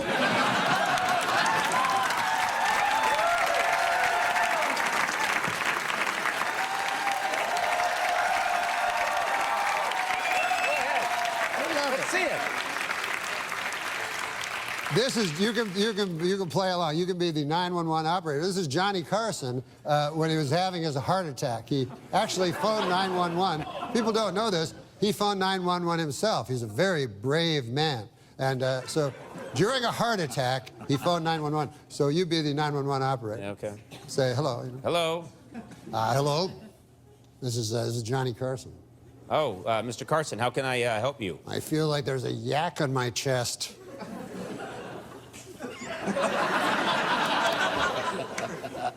Well, sir, I'm going to hang up on you now. That's a good Johnny, but times have changed. I know. Now, listen. I shouldn't say stuff like that. Mr. Trump, you met Trump? I didn't meet Trump. I guess I feel as a closeted gay man living in a deeply, like a sham of a marriage, I have the right to say more, but I guess I don't. Mr. Trump, this is a true story. Yes, we were on a talk show, not as good as your talk show. He was on first. I was on second. There was only 3 minutes between. He stepped out. Secret Service was everywhere. He knows me. I've met him. And I said, Mr. Trump, can I get a picture? He goes, you're funny. I love you. I'll take a picture with you in a minute. And then he turned around and he walked down with the Secret Service guy and got in an elevator. And, I love that. Yeah, it was like a Buster Keaton film or something. Like, it was just so funny to me. All right, well, we are completely out of time. What Jeff, about He wants to show his Sully movie. All right, we're going to do it. I don't care. It's Norm, we're going to do it. We can cut other stuff. No, we're not cutting anything. I mean, we can't afford that. Cut my stuff. No. Now, this is important to you. Yes, it's very important. The film Sully came out. It was a great movie, a fantastic with Tom Hanks, movie. I loved it. Oh, my God. So I'm so happy because I have a companion piece to that movie because the whole story was not told. You know, Clint Eastwood did a fine job. I did a fine job. Who knows who did a better job? It doesn't matter. But you have a competing Sully movie. Not a companion. So when it finally comes on Netflix, it will say, you know, the Sully Sullenberger movie. You watch the Sully. You'll watch that, and then it'll say, if you liked that movie, Conan. Yeah. Conan. Just Conan. I know. I'm sorry. I know you hate that. No. If you like that movie, Conan, you will love Sully Sullenberger, airport pilot, which I did.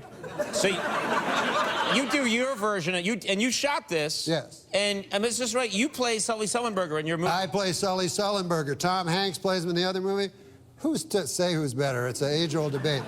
The point is this. You watch them together, you get the whole story. Because I watched Sully. It's him landing on the Hudson and then what happened after. And what does yours cover? Mine covers what he does before. It's called Sully Sullenberger, Airport Pilot. This is before he lands on the Hudson? Before he lands like on the a year or two before? Yeah. It's a prequel. Yeah. All right, let's take a look at Sully Sullenberger. I play Sully. Yeah.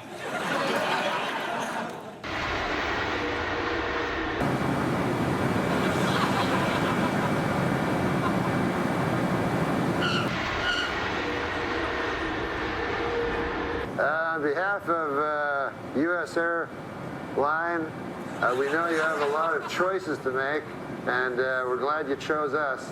Have fun in Kansas City, everybody.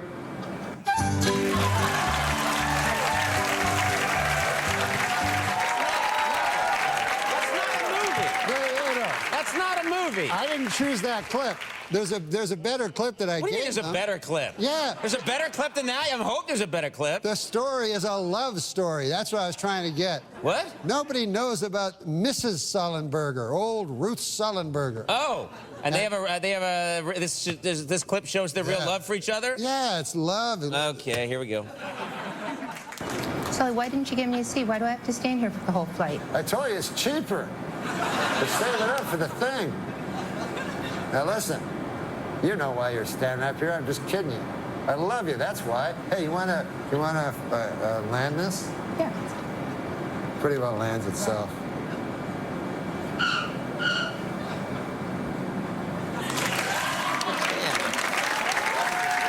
I loved you at the end. Okay. Oh, that girl will be so happy. Yeah. I got her. I found her at your show. Yeah, I'm sure you did. I discovered her at your, at your program in New York. Yeah. And I cast her, and she's going to be so happy. She'll be very happy. She'll make tens of dollars off that. Okay, based on a true story, a memoir is available now. Season 3 of Norm Macdonald Live can be found at youtube.com/Norm Macdonald. I've missed you, fellas. I'll tell you that. Or Amazon Prime. Norm, would you? It's just, I never know what's going to happen, and you're truly one of the most delightful, odd people I've ever met. Well, I love you guys. Norm Macdonald, I love him. We'll be right back. Kiki Palmer from Scream Queens. All right, everybody, we're back. My next guest played Marty Maraschino in the Emmy Award-winning Grease Live. Now she's starring on the popular Fox series Scream Queens. Please welcome the lovely Kiki Palmer.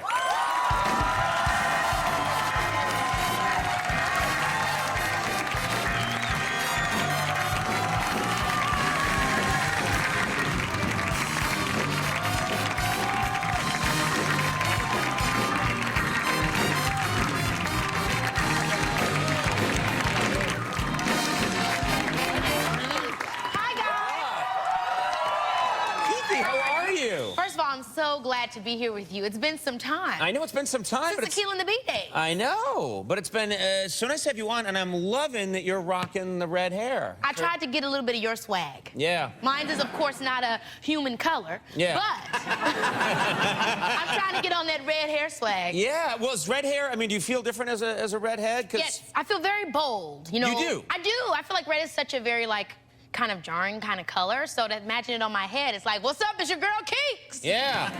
Well, that's nice, because I've always thought that maybe it wasn't sexy, you know? Oh, no. I mean, it's very sexy on you, but I've never thought that women are like, oh, I gotta get me a redheaded guy. Oh, I love me a redhead, but when they don't have freckles, I start to get a little bit like, did you do this? Or right. Is this naturally you? See, okay. I got the freckles, You yeah. got the freckles to prove I've got them all over. More on that later. Yeah, and so you're feeling good about it. You're feeling good about this change. It's a really good, fun change. Yeah. Yeah. All right. Now we got to talk about something. You posted a dance move recently that I wanted to ask you about because I was intrigued by this. You can actually. It appears like you have like a superpower, and I wanted to ask you about it. Let's just take a look at this dance move, and then you can describe what's happening here.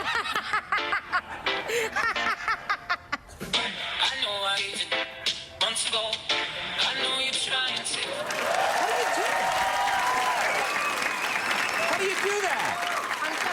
just about.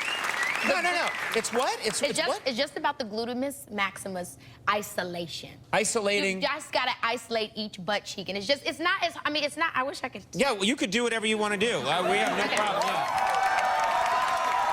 I feel crazy right now. Sorry, Mom, that I'm doing this. All right, let's do it. So it's just a little. Wait, can you teach Conan how to do this?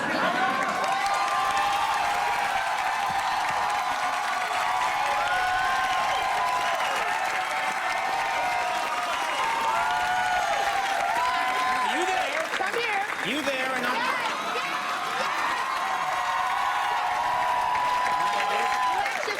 Relax yourself. Okay, and you're just gonna do a little booty isolation. It's gonna go one cheek, other cheek. I can't... I have no ass what to speak of. I have nothing here. There's nothing here. Literally just think I have no nerve endings down here. I have nothing.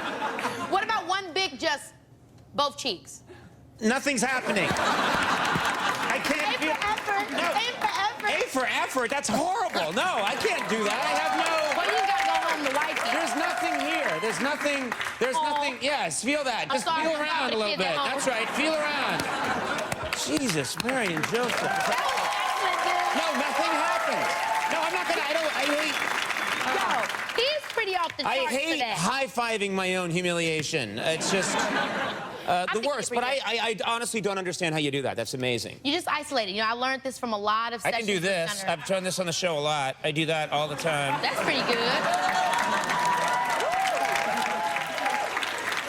I just keep on putting my eyebrows up. Yeah. Mine isn't that cool. Well, see, everybody got their tricks. Yeah. No, that's literally all I've got right there. And you're funny. You're pretty hilarious. I got this. Now let's talk about... I will say Kiki does not need tricks because I've never seen as breathtaking a girl in my life. And her smile is so genuine. It's unbelievable. Why are you doing this to me? Oh, no, that's... I'm sorry. I wish you could have seen the look Norm gave me as you were hugging him. He was like... You did. Why you put my He did that, and then you hugged him, and he looked at me like, it works. You're a creep. You're an old codger, you are. I'm a fat old man. But No. You are a rapscallion, you are. I may be a scapegrace, but in this case, I'm absolutely genuine. I don't mean every word of what I said is true. Thank you. This is a little bit like when Donahue met Marlo. You got it. He said, you got it. Here we go. Even I don't get that one. You're hilarious. You guys go way back. Yes, we go way back to Drew Jackson VP. Yes, I did a guest work on her old show. Yeah. That's right. That is so awesome. Yeah. How have you been? I've been good.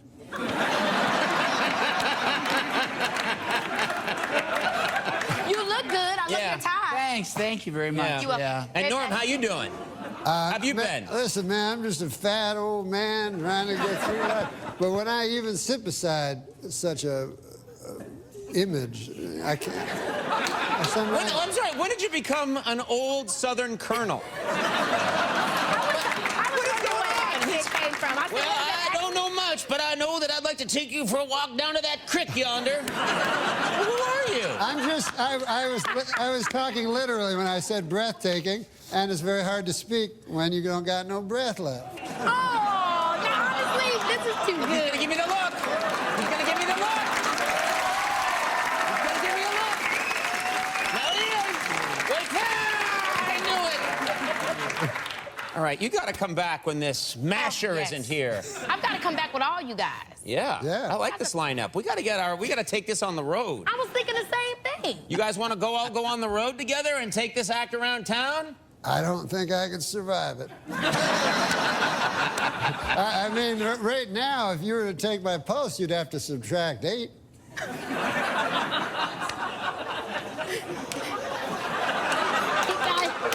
Okay, so Scream Queens airs Tuesdays at 9 on Fox. Yes. And look for Kiki's new book out. Yes. I hope I'm in it. We can work it out. It's coming out in January. Yes. You got to get me in there fast. January 2017. Look for the Conan is Hot chapter. Kiki Palmer, thank you so much.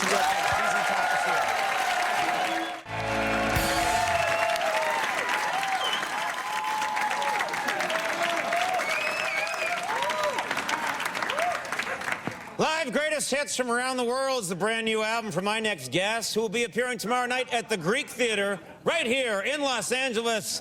Let's give it up for ZZ Top!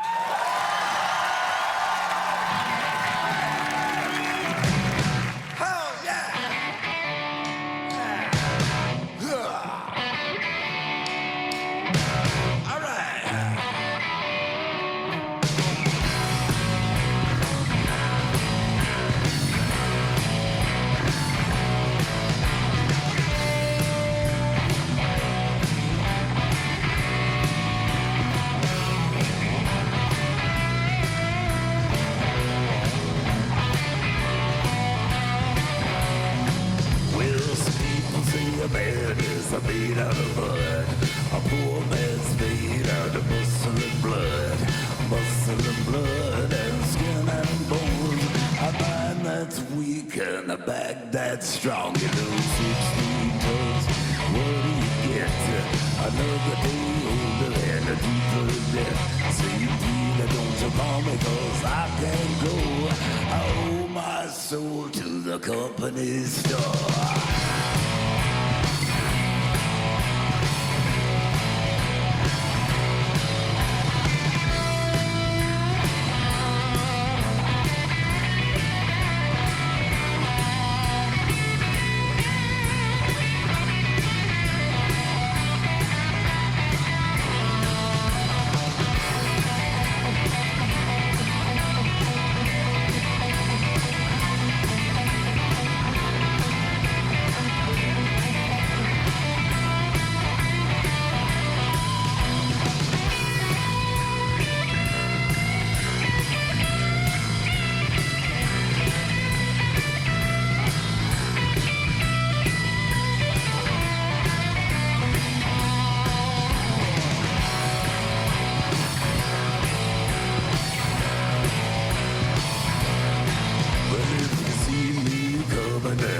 Step aside.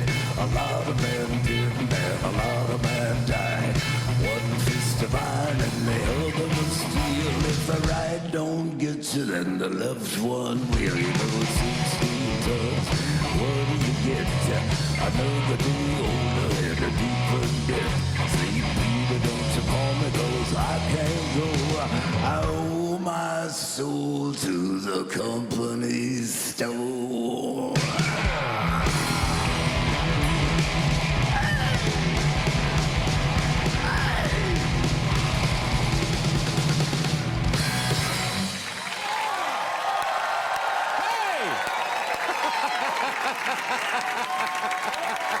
Hey, thank you. Hey, that's an honor. Sir, great to see you again. I love a dog running out. Hi there. How are you? Hi. ZZ Top, ladies and gentlemen. That's our show. Good night, everybody.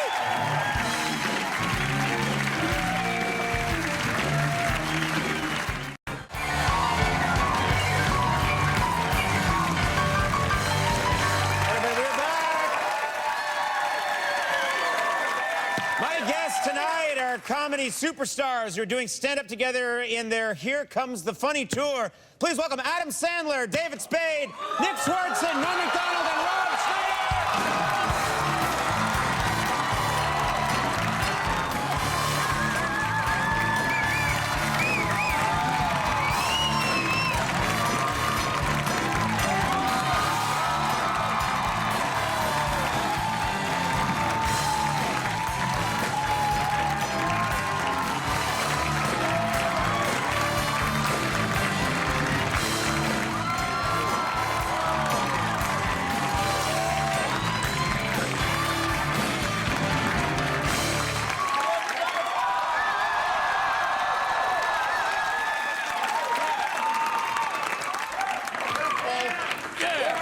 That's so crazy. It's very strange. You like the point? No, yeah, that's nice, Norm.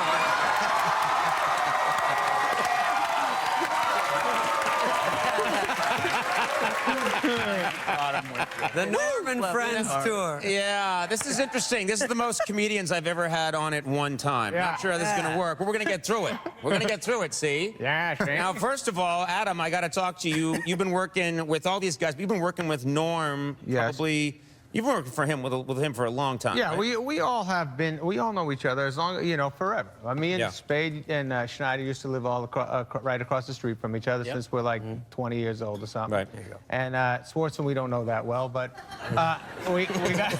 But Normie. No, I think we just bring it up was when me and Norm, when we did Billy Madison, I said I would tell. Yeah. Oh yeah. So that's like the first time you guys worked together in a movie, right? Yeah. Movie. I mean, it was the first. That was our first movie. Hey, we're right here, guys. We're right here. Yeah. So Norm and I did the movie, and Norm is. We didn't know each other's acting style. Right. So. Me and Norm are best friends in the movie, and we're out at the pool. We're doing a pool scene. I'm Billy Madison, of course, so old Billy's going to talk to you. And Frank? I played Frank. You're going to turn and clarify everything? I get nervous with Normie behind me. So I'm doing a scene with Norm at the pool, and I tell him, I say my line. I think I did it very well. And then I'm like, let me see how Norm, ping-pongs this line back. and so there was a little bit of a delay, and I was like, old Norm likes to take his time. Yeah. And then, maybe it's an acting technique, right? Maybe he's going deep for this. Yeah, right. And then I'm waiting a little longer, and I'm like, wow, he's really milking this one. And then a few more seconds, I noticed old Norm was sleeping. Right? Remember that? I got Yes, sir. You fell asleep while the camera was rolling. Well, they wanted me to play a drunk. That's right. And so I said, you got some booze? No, but also he called me Frank, and in my mind I was thinking, who the is Frank? That's right. Yes, Rob, you had something you wanted to add. Conan, I just realized that I'm basically in the audience.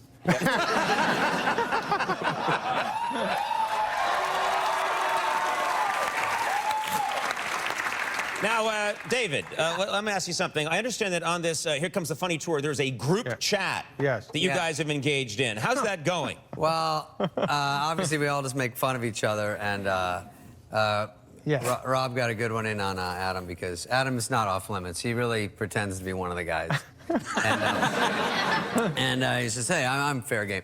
But Rob goes, hey, Adam, when you do the show, you should tape it, and then you see where the jokes don't work, and then take those jokes out of your act and put better ones in. He goes, that's what I do! By the way, I just want to say about the private jet, sometimes Adam's nice enough to actually let us go up front where he sits. Which is that's nice. Thank you for that. Hey. So now, Norm, it's an amazing lineup. How excited have the crowds been? Have they been excited? They've been incredible. Every city we go to, this is what I see my duty. Why do you talk like an old Civil War general?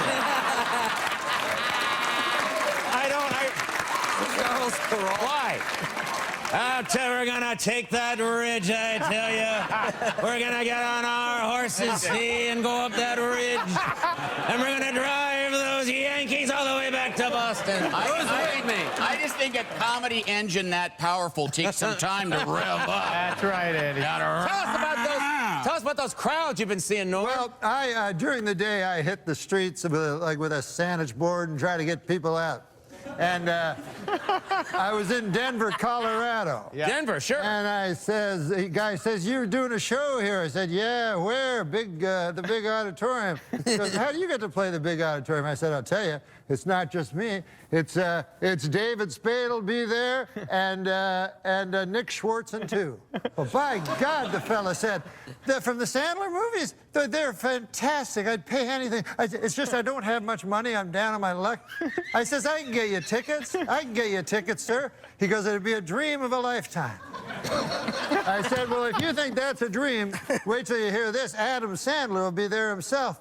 My God, the guy said, I'll bring me and my wife too, is that all right? I said, sure, I'll get you 2 tickets.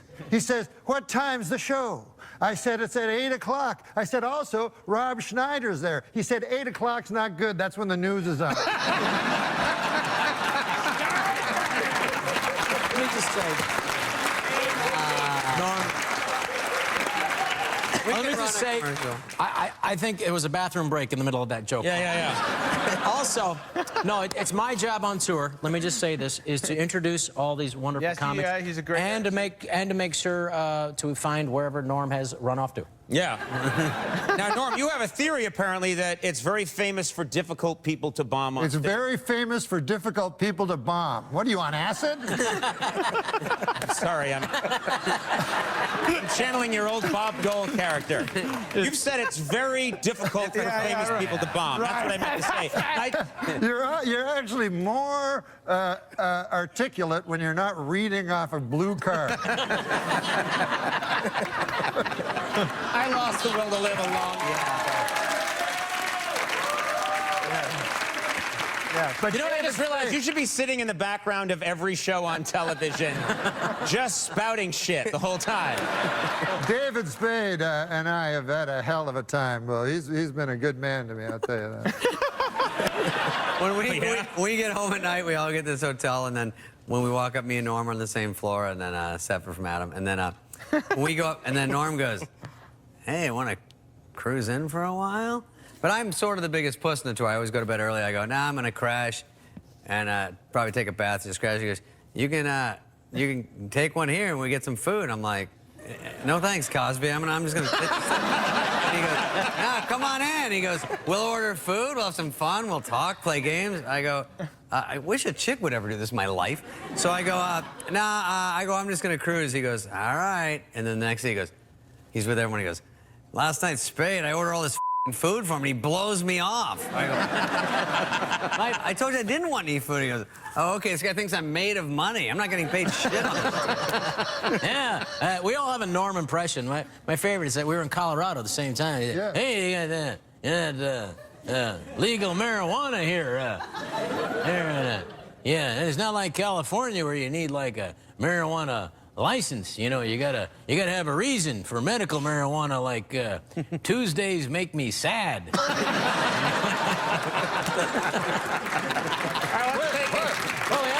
was that? Is it legal on a talk show host? I mean, on a talk show. I'm being like. Oh wait, I know. maybe you need a blue card there, old man. Is it legal for a fellow guest to rape my act for an anecdote?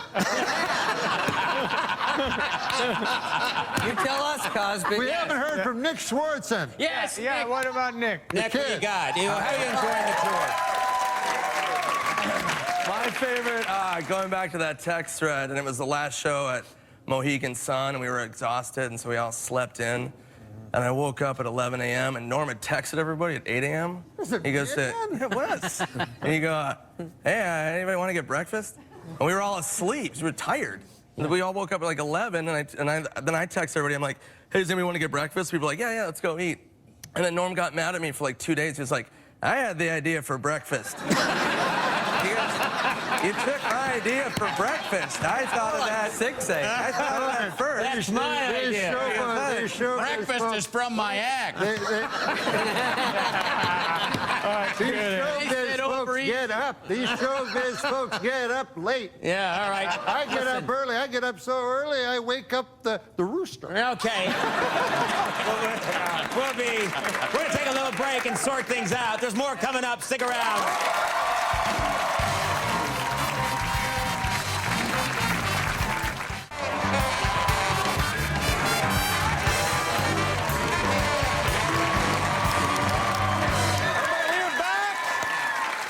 It's the Here Comes the Funny tour, right? Which starts December 2nd. Yes, we are on tour doing stand-up together. We're all running around doing our act. Tim Meadows is on a few shows, too. Yeah. All right, hilarious guy. Tim Meadows, everybody. Very good. So, yeah, like December 2nd to the December 14th or something, we're running around the country doing the act. All right, I got a lot of questions here. Rob, do you like all the traveling? It's a ton of traveling. I like it. It is a lot. You know, you fall asleep sometimes on the plane. Sometimes these guys try to pull practical jokes. Nothing like waking up with Nick Swartzen's penis in your hair. Did that really happen?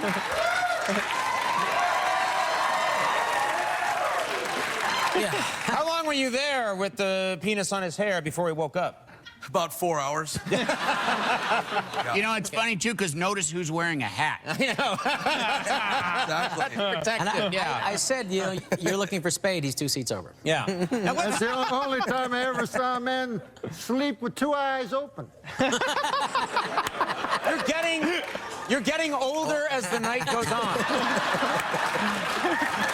You're a really old blues musician now. Now, Adam. Listen, I tell you this, Conan. Oh, God. Here it comes. What's that, old man? Everybody talking about Trump and all this. I say make love, not war. He's right. That's it? And if you want both, get married. There you go. What an awful man. Now listen, It's very similar though. When the Trump thing. Adam, let's talk about this. Adam, Yes, you please. love playing basketball. I know Yes. that. I've known you for a long Yes. time. Yes. You play with these guys. Nick, is Adam? Is he good? Is he a good basketball player? Okay. Adam is very good at basketball. He's very deceiving at basketball. But in all fairness, we don't play hard defense because we need to keep working. So if we hard foul Adam, everything's you know what I mean? Yeah. So we always you guys are very protective Yeah, they about give me a foot or two back. Yeah, I know. But I gotta say, playing ball. So we do this tour. We fly to every city. We get there, and I'll say to everybody always when we get off the plane is always like, "Hey, what do you guys want to do?" And I always say, "Hey, you guys want to play basketball?" And every one of them pretends they're going to. Like, oh, where? And then I'm like, oh, the Pacers gave us their place where they play, and they're like, oh, I don't like it there. By the way, congrats on the new talk show. I'm very proud. Thank you. Thank you. I've been waiting for that for 23 years. I'll tell you one thing. As you know, on your last show, I came out as a deeply closeted gay man. Yeah. And I'm not gay. But David, on one time, this is a true story, and Dave, you'll attest to this, bought me a beautiful leather jacket. Oh, that's right. Well out of my price range. Now, I'm no one to take charity.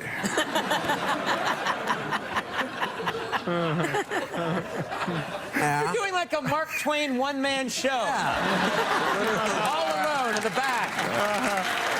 What do we got? I'm not one to take charity. I'm saying I sucked him off. Surprise ending. You're making me out to be Hal Holbrook over here.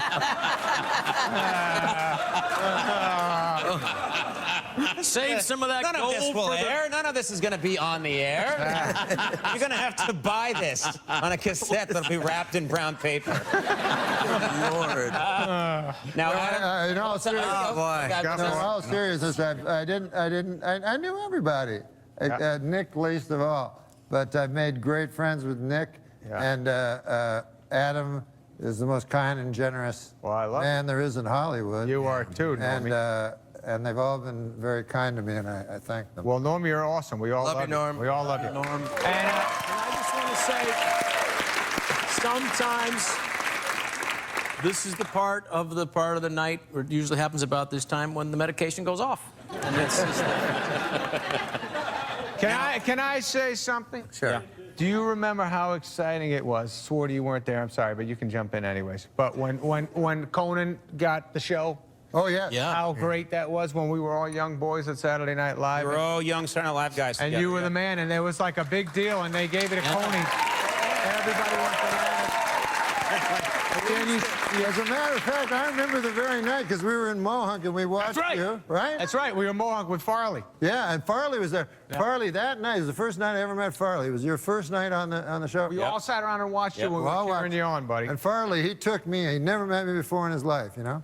And he took me back. He said, I got to tell you a secret about SNL. Oh, yeah. Took me all the way to the back in Mohawk. Like the woods. This is the woods. No, within the the hotel, right? In the hotel, and he secreted me into this room, and he locked it, and he made sure it wasn't bugged and everything. He said, I got a secret to tell you. I was very, honored to have this. And then his secret was, he said, this doesn't go past these walls. Pat is a woman!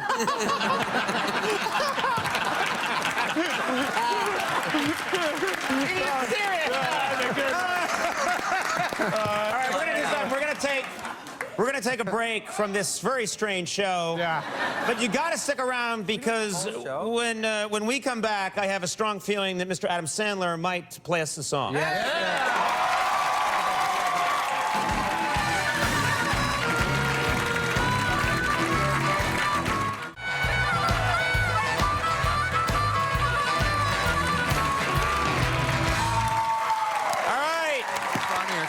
Ladies and gentlemen, here to sing us a tune is... Can I just say one thing, Norm? Yes, sir. Before I sing the tune? Yeah. Norm MacDonald's mom is here. Should we say hi to her? Yeah, She's where is she?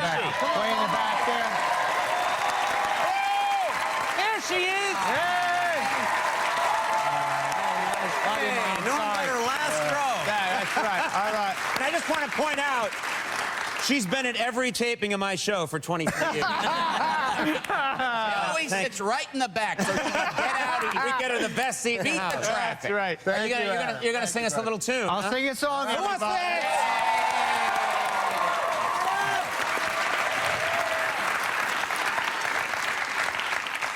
Okay, sorry, this will take a second. And this is Conan's guitar. Thanks, Conan. No problem. All right. It's a nice one. Okay. It's kind of a, I don't know. It gets heavy. I hope you can handle it. Okay.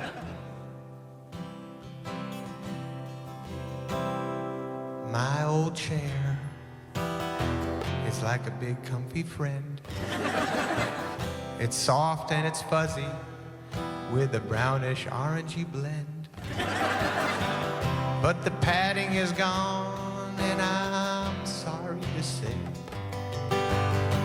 I think it's time for me to throw my chair away. Oh no.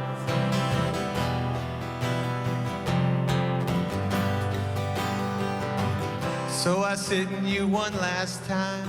I promise not to cry. Pull on your handle, then recline and say goodbye. So I put you out on the curb, and I wish you good luck. Then I see a guy with a mullet drive by and put you in the back of his truck. And I hope that he'll be good to you, do the things that I couldn't do, and I hope he gives you more than me. I hope that he's good company. But when I climb into my bed and I turn out the light, I'll be wondering who's farting in your cushion tonight.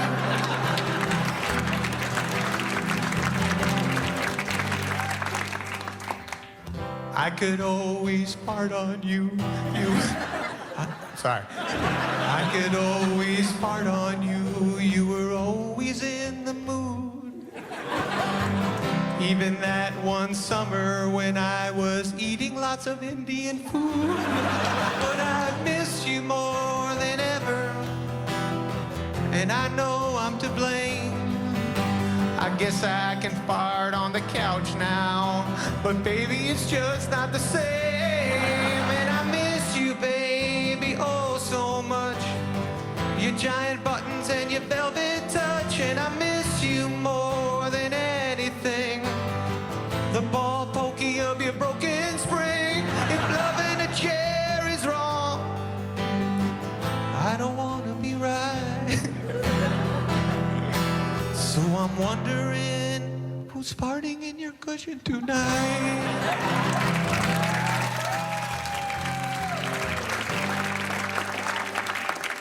Do you remember the night we watched the movie Norbit? And every time I broke wind, you were happy to absorb it. And after I go jogging, my sweaty ass would get your seat wet. And when I accidentally shattered my pants, you kept it a secret. And I think that I should let you know I'm sorry that I let you go. And every day I hope I see my chair on the curb just waiting for me. I dream about you all the time. and I hope you're all right. That's why I'm wondering who's farting in your cushion tonight.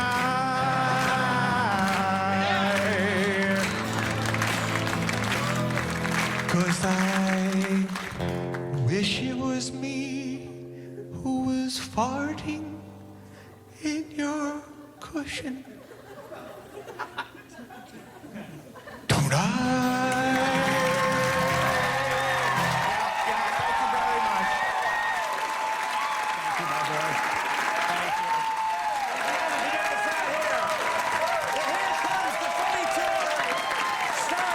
December 2nd. These guys will all be in Los Angeles December 6th at the Microsoft Theater. Adam Sandler, David Spade, Nick Swartzen, Norm MacDonald, Rob Schneider, Norm MacDonald's mom! Well, there she is right there. She tried to leave without paying. We'll take a break. We'll be right back. Stick around.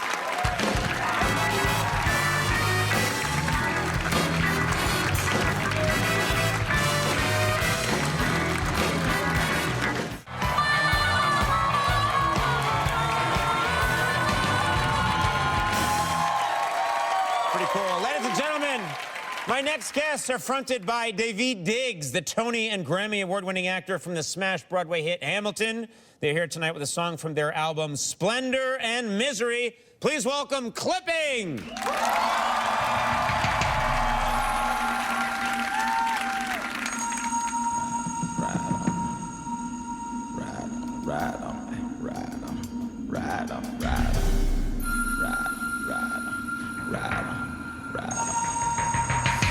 Should've made the noose a little tighter, cause it ain't nobody dead. We who are about to bang them drums, beating on a dead body, riding shotgun, talking that talk trick, bite your tongue. See that ship over your city, better run, run. This war is like a board game. Where we come from, already bored, claiming you're a gang. Pum, go to gun, boy, on some other trip. Check your solar system trick, don't let another sucker catch you sleeping at the wrong sun. Son of haters, send him in orbit. Higher than these other suckers claiming is they purpose. Turn and ask your partner why he started acting nervous. Rat, keep talking, that's lip service. Rats decided it was time to hit the surface. Cats sleeping on him, write him off like cursive. Drown yourself a hater, his experience immersive. Now that he can feel it, call the doctors and the nurses. Oh, what you gonna do about it? Ain't nothing new about it. Should've made the noose a little tighter, cause it ain't nobody dead, just some goddamn riders. Air 'em out, air 'em out, air 'em out, air 'em out. Nope. Should've made the noose a little tighter, cause it ain't nobody dead, just some goddamn riders. Try to play a killer soft like silk. Old frail gas gotta pay for the milk. Lies high off these lows when they step up in the party. Would've got up in they O's like they was some Owen County. So it's whips and chains. That's their game like it was in both. Back when a Mac would slang with his partners, try to make himself a name in the traps. All the way from Banjagara to the Kefa Hoochie trap. Snatch a hoochie with a smile, tap her front of back. Somebody try to stop you, tell that decker back, back, back, back, back, back. Stack racks, invisible. 5 deep strap, hanging out a black dirigible. Player, this is critical. Masses, massive, mass murderer, mastiff. Barking at the moon that done been walked on. Hit the kill switch and you still moving backwards when they choke you with that real trick. What you gonna do about it? Ain't nothing new about it. Should've made the noose a little tighter, cause it ain't nobody dead, just some goddamn riders. Air 'em out, let 'em breathe. Air 'em out, got to fight. Air 'em out, wanna see. Air 'em out, nope. Should've made the noose a little tighter, cause it ain't nobody dead, just some goddamn riders.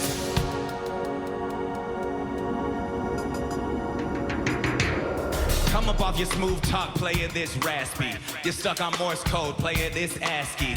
Your birthright make you scared to get nasty. The key word is Kemmer, that's what your ass need. Anybody bugging, get it in the mandible. Got a problem, go and hit him on the answerable. Ain't nobody flying just because they fly here. You could trip sets, real players trip light years. Tightrope time, twinkle toes, and what? Is he riding or not? Everybody's hands up. Who they want? Game over. Old leech calling anyone who ain't sober. Old leaking ass man on the corner, talking that talk to the sky is a warning. Hey, you should pay attention what he's saying, cause the acumen ain't everything and these killers ain't playing. Oh, what you gonna do about it? Ain't nothing new about it. Should've made the noose a little tighter, cause it ain't nobody dead, just some goddamn riders in it. Air 'em out, let 'em breathe, air 'em out. Got the fire, air 'em out. Wanna see, air 'em out. Nope. Should've made the noose a little tighter, cause it ain't nobody dead, just some goddamn riders in it. Ride on, ride on, ride on, ride on, ride on, ride on.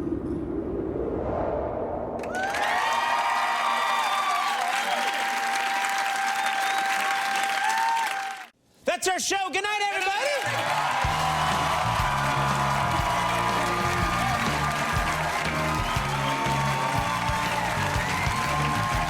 Had guys like you in the audience. Nothing I say gets a chuckle. Want to hear a joke?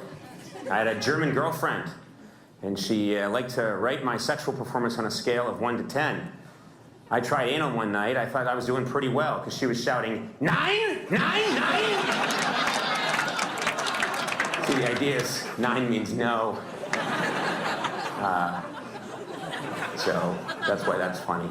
Listen, I know someone hurt you a long time ago, and you've built a wall. But it's time to let that wall down and let me in. I can take us back to the kitchen, and there's oil there. I can see you're thinking about it.